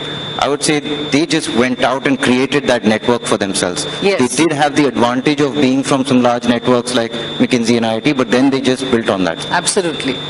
So Vivek, if I were to come back to you, if a founder is pitching and if you have to walk away from a conversation, what is that one thing which will just say, this is a red flag and I don't want to do this? See, for me, when I'm investing, what I want is the problem that it's trying to solve and whether you will scale or not. And for me, the scale is basically, can I visualize a repeatable, scalable model that if you're able to solve, there are many such customers that you'll be able to go after. So what happens, especially, and that has happened lately, is that sometimes you get very good founders with very good solutions, but the validation has come from a one-off client which will not be repeatable, scalable. They'll get some validation from a CSR grant, or they will have some thing which has worked with a government, and they feel that gives them the right to win. So, they'll come back and say, we have this product which has been validated because they have got this grant or they have this order from the government. And you go deeper into it and then you realize that though they may be saying that they have certain X amount of revenue, the scalable part of that revenue or the repeatable part of that revenue is minuscule. So basically some validation of repeatability and moving towards that product. Yeah, I mean, that is what you need to concentrate on. Don't concentrate on this one-off things and take that as your right to win and start tom-tomming to your investors because I've got this. You fund us. And when you look at the things which is going to be the long grind, you see that the focus is not there, or that is not on their radar, how difficult the life is. So that is something that puts you off. They are going to chase one large customer rather than something which will scale. So that is something that so if somebody comes and says, I have this one customer or this one validation which I find will not be repeatable, that's a red flag for me. So can we just go across, because I think this is an important point for founders, like what is just kosher and don't come to me. So I'll tell you one red flag that I have. Yes. Is that actually an investor told me to do this, or a VC said this. Right? Yes. And it happens, and I understand that as founders you go to VC meetings and you think, hey, this investor actually likely knows best. But do not outsource your judgment to investors, because the investor is there for 30 minutes, and usually, and I will say it with all respect to all of our fellow investors, we know a lot less about we know almost next to nothing about your business versus you. Absolutely. So actually what you should be really focused on in making decisions is actually your consumer, your customer, what's happening with that product market fit, and bring that insight into the room. So one red flag for me is, when I asked what happened, they said, oh, this investor gave us feedback, so we did this. That is absolutely not what you should be doing. So this is always an advice or a thought we tell our founders, is that the VC does not know everything, right? And I think a lot of people outside your core team will not know the business as well as you will know it. Vibhor? Buzzwords. Yes. The moment somebody says we are an AI company, I have a null pointer exception. And the other thing is over amplifying the solution in your own head, right? And undermining direct or indirect competitive landscapes. Yes. Right. Because everything is very nuanced, and all of a sudden you'll have a left field ball hitting you, and you would not know what to do. So just a very, very deep understanding of the entire landscape is something very essential in my view. Yeah. Mahavir? I agree with what everyone said, but in addition to that, it's not one red flag, it's a combination of many red flags. I think not knowing your product, your projections, your numbers, you have to live, breathe, eat, sleep your startup. These guys over-exaggerate and oversell or undersell, whatever. They're clueless when it comes to numbers, and whether an investor has told them or a chartered accountant has told them or someone has told them this is a valuation, they have no justification or reasoning to give when you say, why are you asking for so much of valuation, and why do you need 5 crores or why not 2 crores? They are not sure of where they're going in the next 2-3 years, because they've just gathered and mustered things, cut, copy, paste, and heard from people and put everything together. Just because they're raising 5 crores does not make their valuation to be 50 crores. Yes. There has to be justification on everything, and not knowing all of that is also a red flag. That means that person is just raising money for the sake of raising money, yes, and not for doing the business that he's supposed to be doing. So for me personally, the red flag is just ethical boundaries, right? I think there are some founders who start with a number in the beginning of the meeting. By the time they've ended the meeting, the numbers have changed. And they are not able to listen, right? So when you tell them something, the reaction is, it's such great feedback and I love what you're saying. And I'm like, okay, we've just spent 30 minutes today, right? And I think just getting influence and trying to be the pleaser in the meeting, I think those are all just like, you don't want to work with such people in the long term. Right? There's lack of conviction actually. Yes, lack of conviction. I think we have like 5 minutes left, so I wanted to open it up for questions, but just one last rapid fire, okay? TAM or team? Team, any day. Team is much more important because TAM will be decided by how the team executes. Yeah. What about you, Mahavir? Oh, obviously. I mean, I don't even look at the Sam, Tam, Tom slide at all. I don't care. It's a team. Yeah. For you, what about product or the idea? Because it is deep tech, right? So I'm still curious, how does early stage happen in deep tech? The possibility of that idea becoming a product. Okay, that's great. And about you, single founder or multiple founder teams? Depends on the stage. It's early founders, then I would say having a couple of founders. I mean, there is a thing about, running.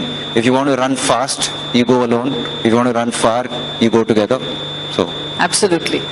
But now I'm going to open it up for questions. I'm sure there are a lot of people who have questions. Can we pass the mic around? All right. Where do we go?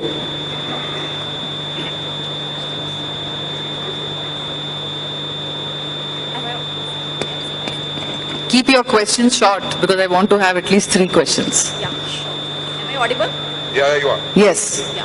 How do you identify the right product fit? Whenever you are having a bet with a founder, or maybe you are having a bet with a particular product, so how can you judge in maybe a one-line conversation? Oh, just by sheer experience. We listen to pitches every single day and we quickly know what will work, what will not work in a certain idea. So it's very, very quick and very brief for me at least. I mean, I know what I want, I know where I want to invest, I know in my opinion what will work or not work. So I'm very quick. Depends on, based upon experience. I think if you want to bring it to life, I would say there has to be product love. That some user suddenly is living some part of their life on your product. And it is just palpable, like he said, that user loves your product. Vivek, you had some So, I've been an investor, and for me that's the whole question, when has the founder moved from MVP to market fit? And my hack is that if I talk to a founder and he's talking about the features that he's going to add, I know that he's still in the discovery phase. The moment founder starts talking about the customers and expansion, I know that they have found the market fit. So what I've realized the hard way is that when you're talking to the founders, the vocabulary of the founder changes when they're talking to investors if they found the market fit. Great. Awesome. That's a great point. Thank you so much for sharing your answers. Yeah, one more question because I have one question for the panel at the end. Hello, my question is regarding legal tech. As a platform is offering online notarizations to the Indian public, so who would be a better fit for to get the investment, the government or because a lot of groups are showing interest, but who do we sit with in these cases? Legal tech? Did you say legal tech? Yes. And what the question was? Bringing digital notarizations to the general public, to the NBFCs, to the government, to the everything. So my advice is always keep the government as the next option once you find your real customer. Last option, sorry, Last not next. option. Well, the platform is already online and we are just searching for the investors. So government is the first option to go to? I would not recommend that. I think you have to find customers who will pay quickly, right? Because there is a process of getting approved through the government machinery. Yeah, we have already done it. So then you should go through that. Whatever works best for you as a founder. So coming back to this, the last question I have, since we spoke about going to the government, and this question is specifically for Vibhor, right? If we were to create a process where we say in the next 5 years, we want to strengthen the deep tech and AI ecosystem of India, because that's where we believe value creation will happen. I actually think the last 10 years what has happened is great, because it has created better economy for the people who would not have access to capital, right? So in terms of, all the food sharing apps and all the ride sharing apps, all that has actually created employment. It has started to build the flywheel of the economic momentum in the country, right? But if I were to look at the next 5 years, and if I were to take one proposal to the government, Vibhor, you have to represent us today. Putting me in a spot. Bunch of things actually. First thing is what you just said. Change the investor sentiment about government as a customer. Yes. Right? Most deep tech companies that I meet, government would probably be the first and only customer that they will have. There is no running away from that. Defense. Most of the innovation in the West started from defense. The internet came from defense, right?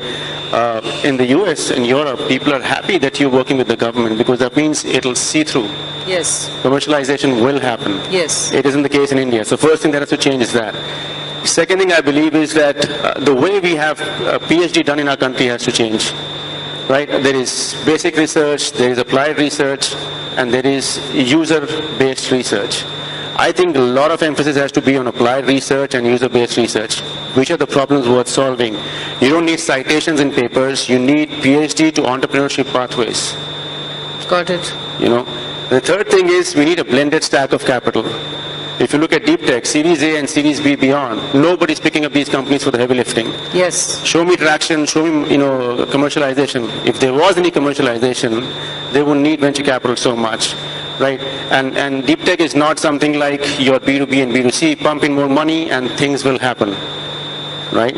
So therefore you need a blended stack of capital where you have equity, you have debt, you have MSME kind of loans that the government provides, because these are, again, after a point in time, they will mimic the classic manufacturing paradigm, most of these companies. I mean, top three in my view. And just again an observation, because I was on the AI deep tech jury, 30% of the companies were bootstrapped who actually came to us, and they've done pretty good traction. Right, so I think there is that momentum building up. But anybody has closing thoughts here on the panel? I share Vibhor's, I would say, historical pessimism on where the government is in terms of as a customer and so on. But we've seen some of this change, right? And I think we are the first investor in Ola Electric, which is essentially started as a EV play, then became a battery play and so on.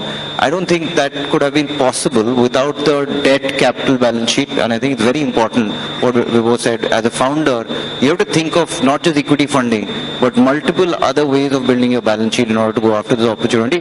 But then the PLI opportunity showed up.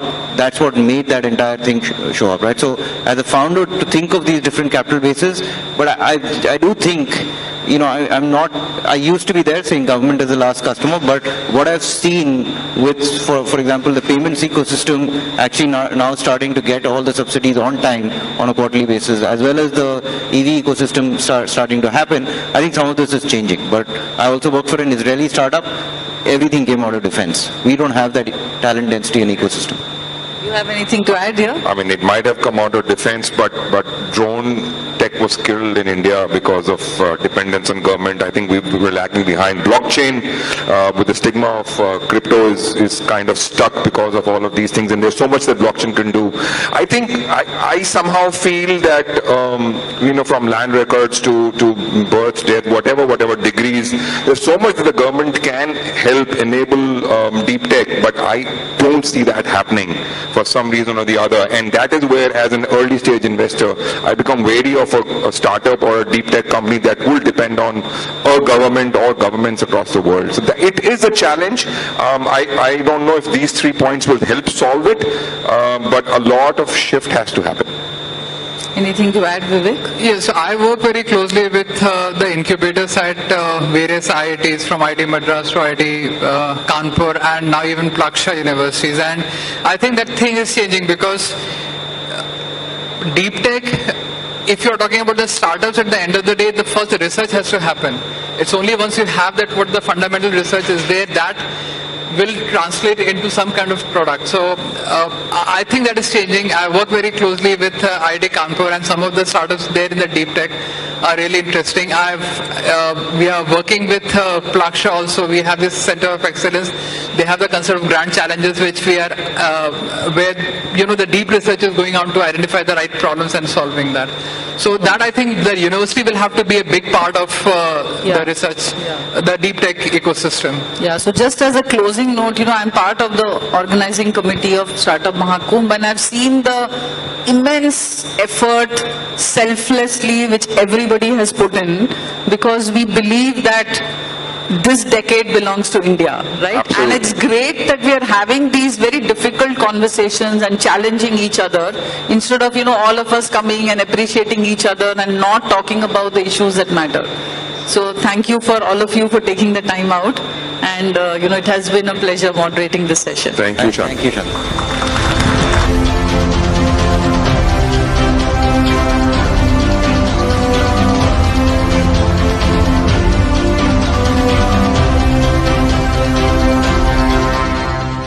Informed about the startup ecosystem, subscribe to My Startup TV.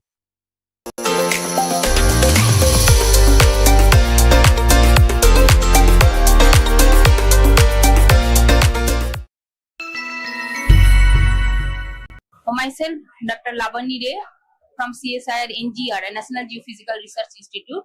So I am working as a scientist there. So now we have a group called Geothermal Group. So we are trying to find out in the India where we can get the geothermal energy.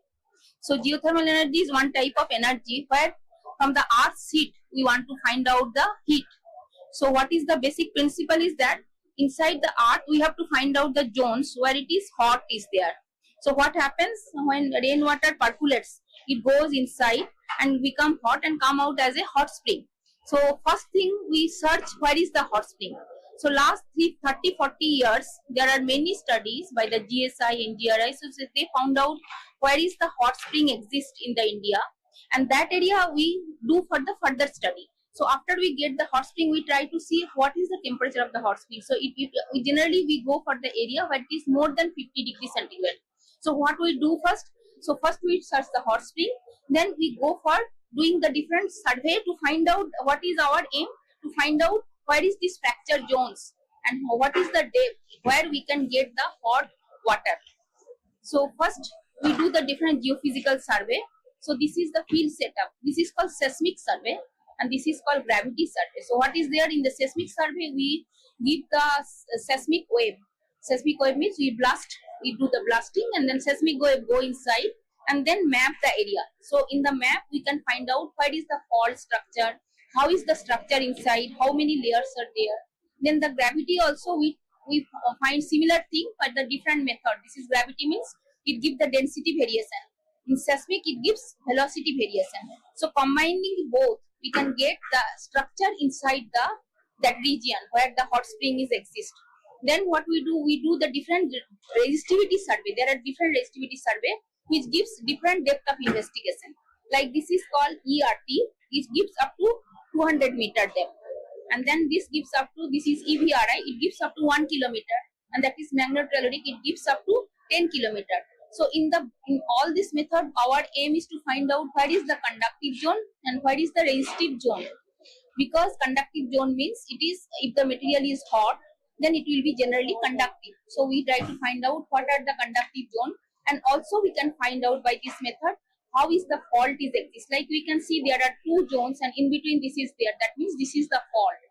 So by all these geophysical method we try to find out how is the structure. Then from that area we collect the sample, both type of sample, rock sample as well as water sample. So we have laboratory. So like this is the hydrogeochemistry laboratory. Here we find out what is the hydrogeochemistry means water geochemistry. So we try to find out what type of water it is. It is acidic water or basic water. How it comes, means whether it comes from the rainwater or it is coming from the magma water. So like that there are many things we can find out. Also we can find out what is the temperature of the water in the below. That also we can find out. Then we have rock mechanics laboratory where we can find out the rock property, means what is the tensile strength, what is the stress, or in what states it will break. All these things we can find out. This property is used to build up the geothermal power plant. And then we have thermal lab, by which we can find out the different thermal properties.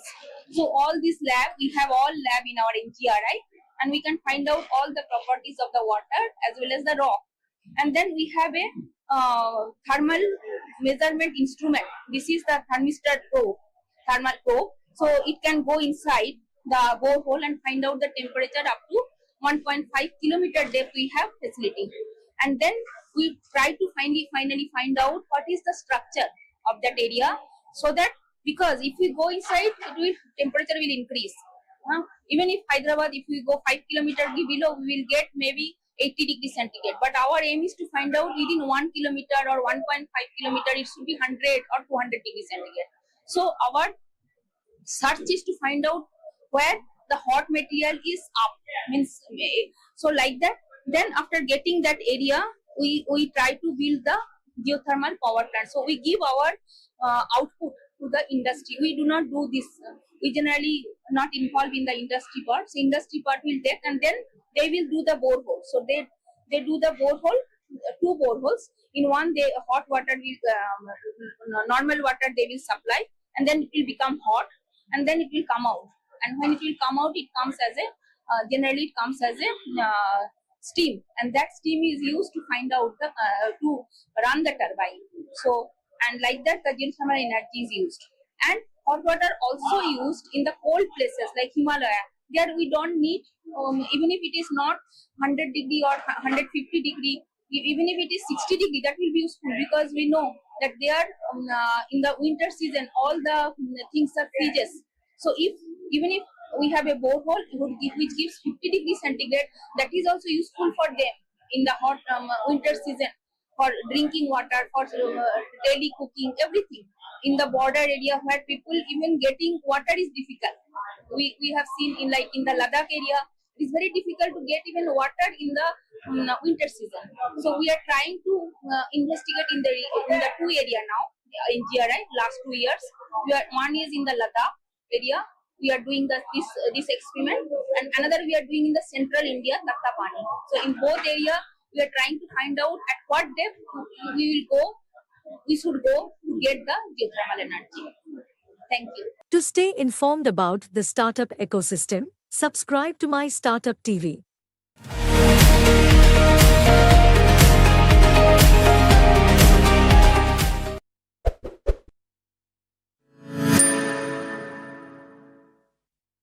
In fact, our next session is going to be a very, very exciting one. It takes us into the realm of what is cutting-edge technology, strategic national defense, and this panel is going to explore how space and defense sectors are setting the stage for India to emerge as a global superpower. I am absolutely excited for space and defense, truly an area that I look forward to. Ladies and gentlemen, this session is moderated by the distinguished Rear Admiral retired Shekhar Mittalji, whose leadership in maritime and defense innovation is widely recognized. This discussion features experts like Mr. Arjun Rao, renowned for his strategic insights at Special Invest, Dr. Vinod Kumar, whose work at InSpace is shaping India's space ambitions, and Mr. Arun T. Ramachandran, a key leader at L&T. Please give them a big hand, everyone. Good morning, gentlemen, ladies. My privilege to be hosting this particular session. My special thanks to my co-panelists, very, very distinguished panelists, right? I have with me, starting with Mr. Ramachandani. He is the Executive Vice President of L&T, has over almost about 40 years of service and heading L&T in various mega projects, right?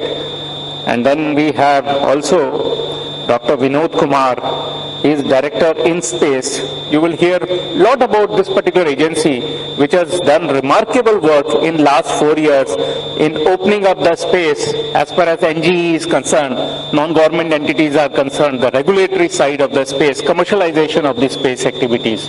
We will know more from him. And then also we have from the, the VC side, without whom nothing happens really. The startup industry doesn't move. And we have a very renowned gentleman with us, Mr. Arjun Rao. He is the partner Special Invest. In fact, it's one of the doing a wonderful job and promoting the defense startups as well as the space startups. I personally have also interacted with their team. They are absolutely in the forefront of supporting this particular, the movement in both the defense and the aerospace side, right? So before I start with it, may I request my panelists to start, just to give a very brief introduction of all of you can give a brief introduction, and then I'll start with on the main subject. Okay, good morning. You'll be wondering what an old company like Larsen & Toubro is doing here. I just want to say that in today's ecosystem, companies like ours recognize the strength of the startup community, and we believe that it can be leveraged both for the growth of the country and for companies like ours. So we do engage strongly with the startup community. We do look at them as a great source of innovation and as a great driver of growth for tomorrow's economy. And, so my name is Arun Ramchandani, and I head the Precision Engineering and Systems business of L&T. I've been working with L&T for the last 40 years. We have a significant business in the defense and aerospace segment. And I dare say that, 40 years back when I joined L&T as a trainee, we began the defense business as a startup. In those days, the defense sector was not open to the private industry. And we worked with DRDO, we developed our own products, and today we have created about $1 billion industry, maybe 35 years down the line, in that sector. So that's a brief introduction about myself. Thank you very much, Dr. Vinod Kumar. And something on in-space also you can particularly cover. Yeah. Thank you, dear Admiral Sir.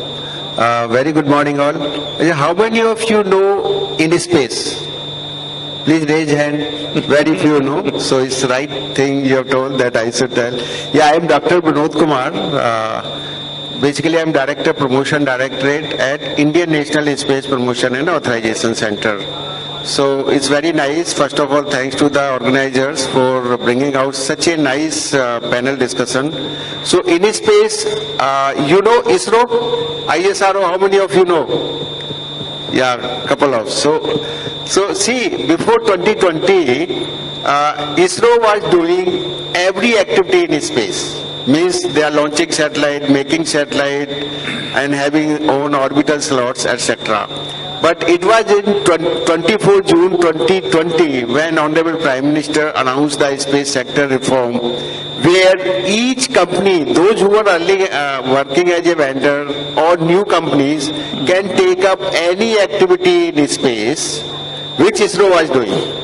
So it was a dramatic shift. Any Indian citizen can carry out any space activity under the sun in the space sector. So that is the brief, wherein you can make your own launch vehicle, you can launch your satellite, manufacture your satellite, do the data analysis, take the data, take the orbital slot. So there is a dramatic shift. Now there was a requirement to have a space regulator, because this activity has to be regulated. So that was the purpose that Indian National Space Promotion and Authorization Center was formed. We are basically a regulator of space, but promotion is required because our industry is at a nascent stage. So various things are there. We will cover strategies, how we can become the next global giant from India. I am Director Promotion, heading Promotion Directorate at InSpace. Thank you, sir. Thank you very much. Arjun, please. Thank you so much, everyone, and thank you, Admiral Sir, for having me and, as part of these esteemed gentlemen, right? I represent Special Invest. We're an early stage venture capital firm investing in deep technology ideas. I think Amitabh Kant sir previously talked about the criticality of deep tech for our country at this point in time across multiple sectors, but particularly within defense and space tech. We've been running Special Invest now for about 8+ years, have made close to 40 investments across multiple cutting-edge sectors that are at the intersection of engineering, hardware, sciences, and software. Usually some intersection of these things coming together to solve really complex problems is our base definition of deep tech. We've been fortunate and lucky enough to particularly have a strong presence and exposure to the space and defense startup ecosystem. We were very early investors in the space tech startup landscape in this country in 2018. Maybe, sir, we were a little impatient and we invested even before in-space policy was put, but we invested in a company called Agnikul Cosmos, which was 100% 3D printed rocket from IIT Madras in 2018. We have since then gone on to invest in Earth observation satellites, communication satellites, quantum cryptography, and other space tech solutions. We're possibly the most active space tech investor in this country with 6 investments in that domain, and hope to do many more in the future with the support of InSpace and the ecosystem.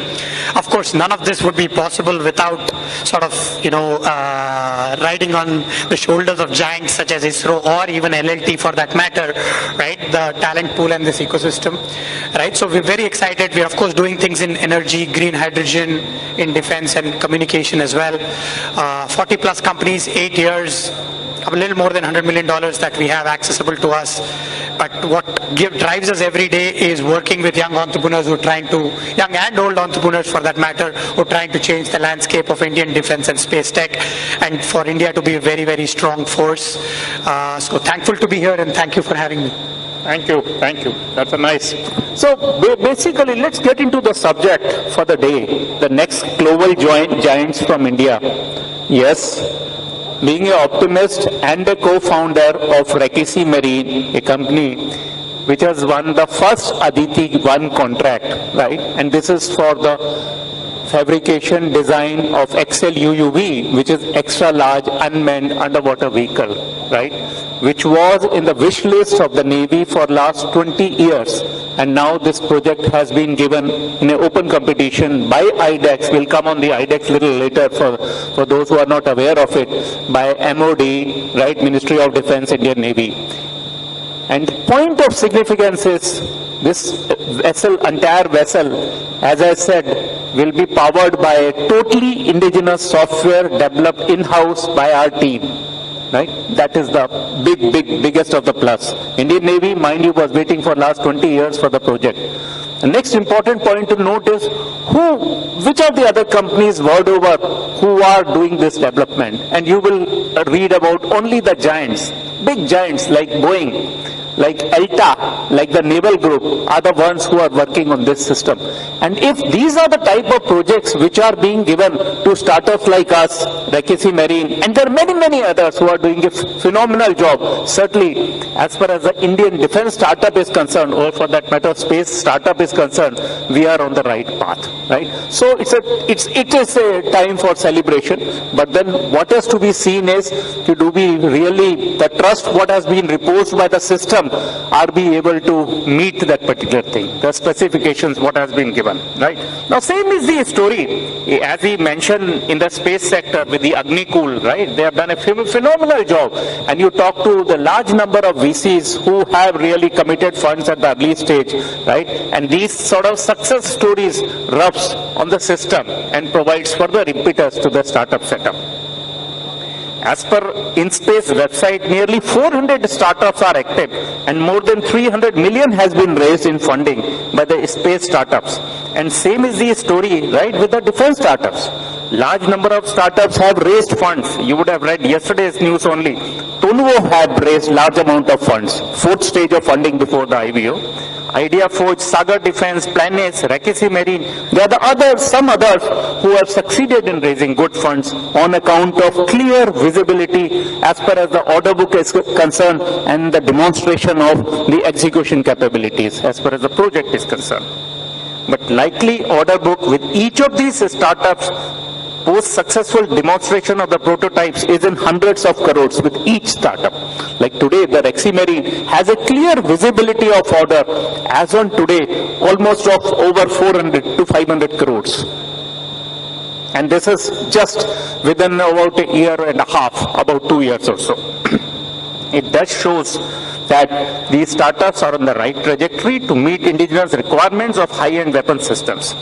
Of course, the success stories have been made possible due to transformative policy initiatives at both macro and micro levels by the political leadership of the country. When these things flow down right from the Prime Minister level, right, it has its different impact. And that's what is very, very evident. Adoption of Make in India in 2015, followed by a strategic transition to Atmanirbhar Bharat in 2018, which entailed generation of IP within the country. That means what? You are moving basically from manufacturing to print, from manufacturing to print to manufacturing to design, right? And through the help of the startups. So basically, government, in order to move from Make in India to a stage where, you were going to Atmanirbhar, came out with a startup policy, and to further this startup policy, government introduced two new agencies. One was in 2018 where IDEX was set up, and IDEX was set up as a part of DIO, which is a Section 8 company. We'll cover a little more about the IDEX, right? Because this IDEX has played a major role along with the defense forces, along with the Ministry of Defense, along with the VC setup, all of them put together. So you see, basically it is a very, very planned move by the government at the central level to see that how do you move the manufacturing from TOT, which was taking place till about 2014, to manufacturing in India, right, through the startup setup. The shift from DRDO-led R&D to startup-driven approach incentivized by government grants has democratized and expanded the reach of innovation, commercial R&D and entrepreneurship to young, bright minds in the colleges, MSMEs and new entrepreneurs, allowing rapid induction of new age technologies in the defense and space systems, two sectors which have a strong symbiotic relationships. These have played major role in the growth of the startups, in maturing of the startups, in connecting these startups with the users, whether it is defense, whether it is DRDO, whether it is ISRO and such agencies. Now, as far as this IDEX is concerned, it was launched by Honorable Prime Minister in 2018 with the aim to create an ecosystem to foster innovation in technology development in defense and aerospace by engaging innovators, entrepreneurs, academia, R&D institutes to develop technologically advanced solutions for modernizing armed forces. Please note, in 2018, when IDEX was launched, it was also to look after the space side, right? It is only subsequently government realized the potential, and government realized that they are opening up. They'll be able to harness that considerable opportunity which is available in the sector, and also the capability which is there with our youth, with our entrepreneurs, that they came out with another agency in space in 2020. Now, in last 7 years, IDEX has launched 544, problem statements which have been given to defense startups to take up. These challenges include the problem statements as received from the armed forces and 16 DPSUs on diverse systems: communication systems, sensors, imaging, AI, ML, sensors technology, arms and ammunition, drones, autonomous vessels, etc. Now, 13,000 applications have been received, and grant of 400 crores has been approved so far. 4 types of challenges with differing grant amounts based on the complexity are raised, and these include the disk challenge. Now here, important point is, generally we all know governments are a little slow to move. But please realize in 2018, IDEX started with a disc challenge which had a grant of only 1.5 crores, which was subsequently revised to the Defense Prime. Now this Defense Prime statements, the challenges had a grant of rupees 10 crores. This included something like smart ships and things like that. And government further upped the ante by coming up with a program of Aditi. And this is the same program I mentioned to you. The first challenge under Aditi was won by Rakesi Marine with the in-house developed software for autonomous vessels. Now, within 1 year, government has announced 3 Aditi challenges. Right? And as I mentioned to you, each challenges entail grant of up to 25 crores, right? So what are we saying? Government is ready to open the purse strings, right, to the people, to the entrepreneurs, to the startups who are ready to take the challenges as posed by the armed forces or as posed by the PSUs. So again and again, what is the point which is coming? Government is doing its bit. Now it's up to us, our own people, right? If we are ready to take the challenges, please raise the hand. And in fact, publicly, Honorable Defense Minister and so are the other ministers in the government have said, if you are ready with a product, you have a product, approach us, we'll help you, we'll support you. And I'm making these statements particularly for the VC community, right? So to give them a confidence, as far as government is concerned, government is doing its role. Right? It is up to us to realize, yes, the system at this moment is supportive enough, right, in the favor of startups. Now, initially, majority of the challenges has come from the Indian Navy. And as far as the Indian Navy is concerned amongst the armed forces, it has been pioneering the indigenization since late 60s, right? We started our shipbuilding program, that Leander class program in late 60s. And since then, right, almost over 90% of our naval ships are being built in country, right? Almost as on today, there are good, 45 ships which are under construction for the Navy alone, and same for the Coast Guard, right? So this is about IDEX. You have heard about InSpace also, right? So now let's get into the pointed questions, right? So I'll ask some pointed questions, right, with our panelists to educate all of us, right? Now, as far as L&T is concerned, we know the contribution of the L&T. We know the size of L&T. We know how long in every space, in every sector they are there, and they have played a pioneering role. And same is the story with the defense. Whether it is the Navy, Army, Air Force, you must be hearing about the part construction of the submarines, part construction of the ships, or full construction of the ships as the case, in differing case, or the artillery guns. So they are there everywhere. And same is the torpedo tube launchers and the rocket launchers and different weapon systems, right? So my basic point and basic question to him is, which you initially touched upon, how do you see this startup setup? Do you see them as a challenge, right, to the big, giants like L&T, or you feel that yes, they have a supplementary role and can really support in this, vision of India to be a builder's India? So like I said in the beginning, we see it more of an opportunity than a challenge.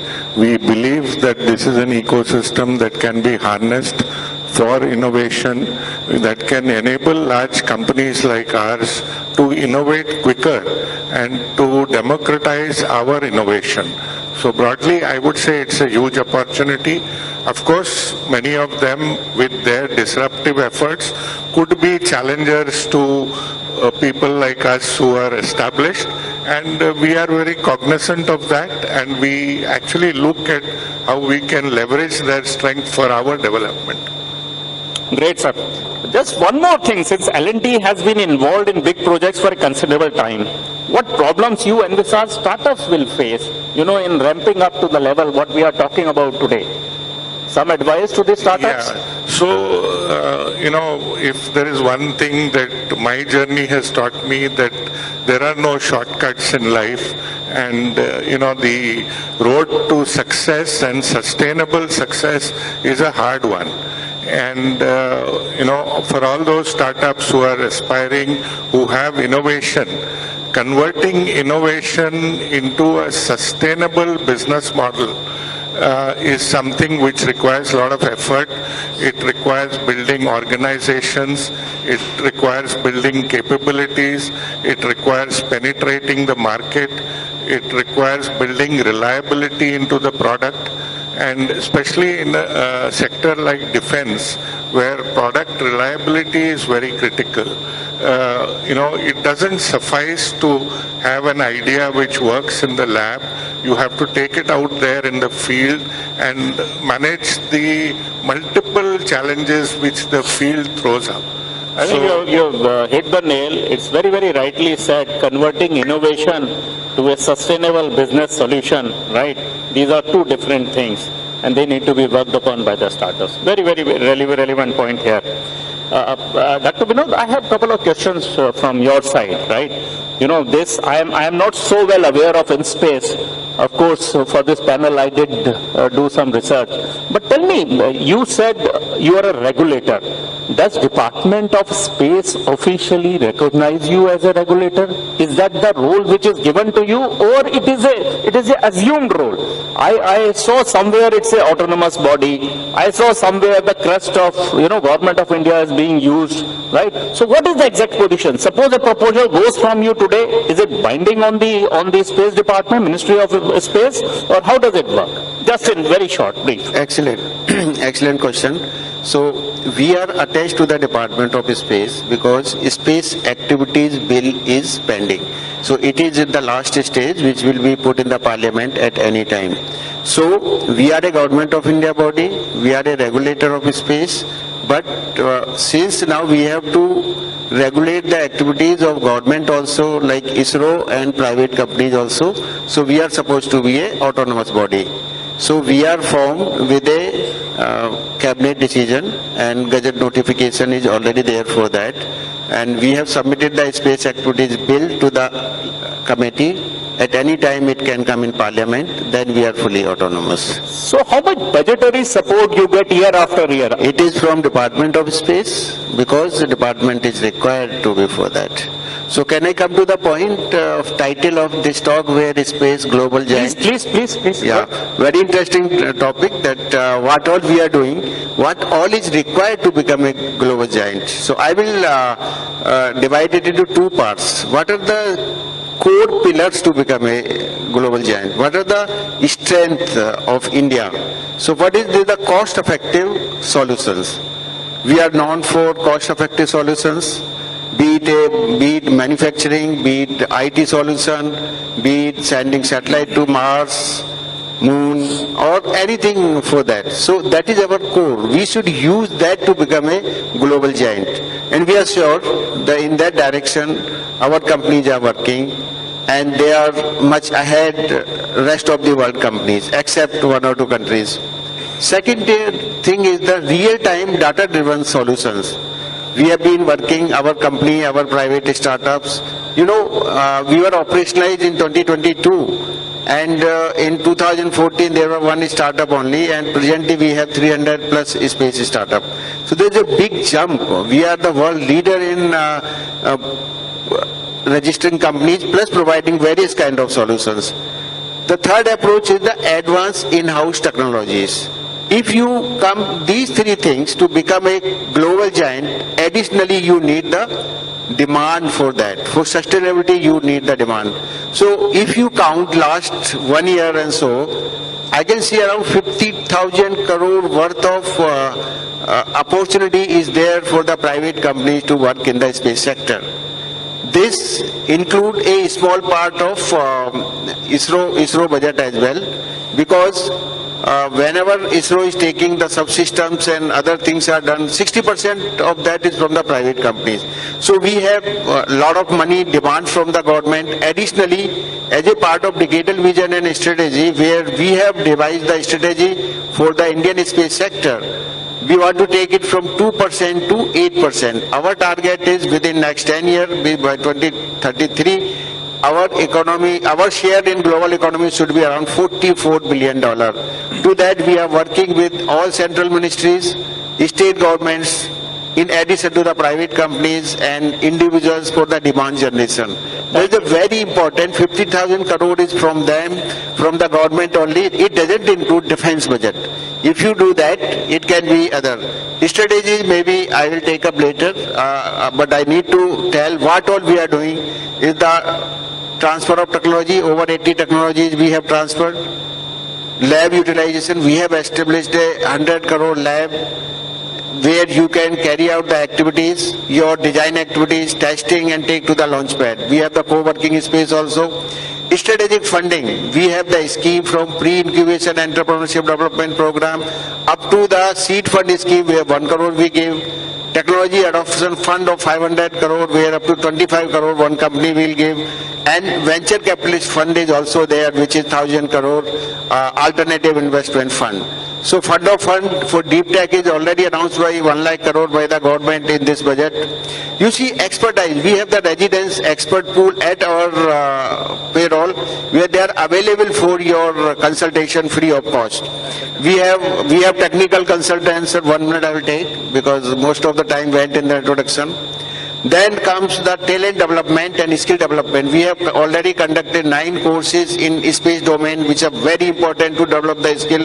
They are short-term capsule courses recognized by Ministry of Entrepreneurship and Skill Development. They are credit courses. We have prepared the syllabus for BTech minor and major degree plus MTech. They are also approved by All India Council of Technical Education to prepare the youth. We have the immersion program for the youth. We have the program for, in addition to immersion program, Dr. Vinod, time has run out. May I request you? Last point, sir. Last point, sir. So, in addition to this, to become a global giant, it is necessary to have the global collaboration. We have carried out a study on global collaboration strategy for projecting India as a global manufacturing hub. With these few words, I will stop, sir. Just 2-3 minutes I have taken. Thank you. 10 minutes were yours. Thank you, sir. Over to you. Nice of you. I am being reminded by the organizers time has run out. Sorry for curtailing that. Mr. Arjun, will you like to share your views on the VC side? What do you expect more from the agencies, particularly the government, IDEX, or in space, so as to inspire more confidence in VCs? Thank you. I think, as an early stage startup, there are 2 primary challenges that companies face outside of needing more capital from VCs. That's, number one is how long does it take and how can they build the robust solution that Arun sir spoke about. Our ecosystem coming from a services and a software led startup ecosystem over the last 20 years is possibly relatively more tuned to build fast, fail fast, and break things sort of model, which is okay possibly in some software and commercial use cases, but is definitely not okay in this defense and space ecosystem. So I think time to build and capital infrastructure to build cutting edge products is one of the number 1 core challenges that early stage startups face. So one, venture capital can provide some of the capital, but the infrastructure needed, you need lab facilities, you need testing facilities, you need access to know-how through agencies such as InSpace and others, you need materials access and supply chain, you need very specialized chips and sensors. That again is an opportunity for our ecosystem to build out, because we may be reliant on some other countries that may be politically sensitive for us. So all of these factors go into building a very robust product that can be taken to the defense forces or the space ecosystem, right? So that is number 1. We need to provide this as an ecosystem in addition to capital. Number 2, of course, the IDEX grants, either at design stage or at production stage, linked benefits are being availed by multiple of our startups and the rest of the ecosystem, which is very, very promising. I think what we need to do is figure out the best way of leveraging every single rupee that comes in from private capital, and for every rupee that comes in, if government, industry and academia particularly can come together and give another 3 or 4 rupees, right? So then instead of a startup having to raise $5 or $10 million, they can start with $2 million, right? And starting with $2 million and with that mindset, then you can go a long way. And with that, if you can crack the first orders with either defense forces through the IDEX challenges or the other challenges, right? And that leverage of capital is immensely important. We're seeing this happening a lot. A lot of our portfolio companies are benefiting and non-portfolio companies as well. But we're at a critical place where the type of ideas are also emerging and changing. I think war is changing in a very unique way, right? So there is the old and then there's the new. We need drones, we need AI systems, we need data, we need newer kinds of sensors. I think the opportunities ahead are phenomenal. So two parts, how to build robust systems by working with the ecosystem, and number two, how to leverage every single dollar that is available, because we're not necessarily a dollar rich. Wonderful advice by my co-panelists. I'm thankful to all of them, and I think this will go a long way in creating a sustained, value system for the successful transfer of our startups to a global level, to a global scale. I think the technology is changing very, very rapidly, and with this rapidly changing technology, our startups, the young startups, the bright boys from IITs, and other good colleges like NITs are best placed to see how these new technologies are adopted in our systems. So thank you very much once again for the participation, and thank you, gentlemen, for being part of this discussion. Thank you.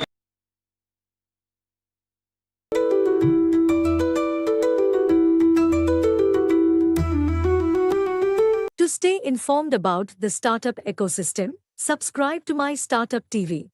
It's going to be an exciting one, though. We're shifting gears. We started the day with a keynote address, then we did a couple of panel discussions, and now it's time for an exciting fireside chat. And I can already see the fireside chat there, building and scaling profitable B2B businesses in India, to be moderated by Naina Sood, Senior Correspondent, Money Control. And our speaker for the day, Aditya Sharda, founder Infra Market. Welcome to day 2 of Startup Mahakumbh. I'm seeing the momentum only surging with every minute. And thank you so much, Aditya, for taking out time. And it's a pleasure to be having this chat with you and being a part of this amazing gathering here at Startup Mahakumbh. We'll try to make the most out of the next 30 minutes, because B2B, as it's termed, the unsexy business in the startup segment. So, we'll try to draw as many takeaways for aspiring entrepreneurs or startups building already in the B2B space. So, Aditya, let's jump right into it. Take me back to the seed stage of your journey, when you started out. What was the problem statement back then? What was the pain point? What did you pick up and, start building? Of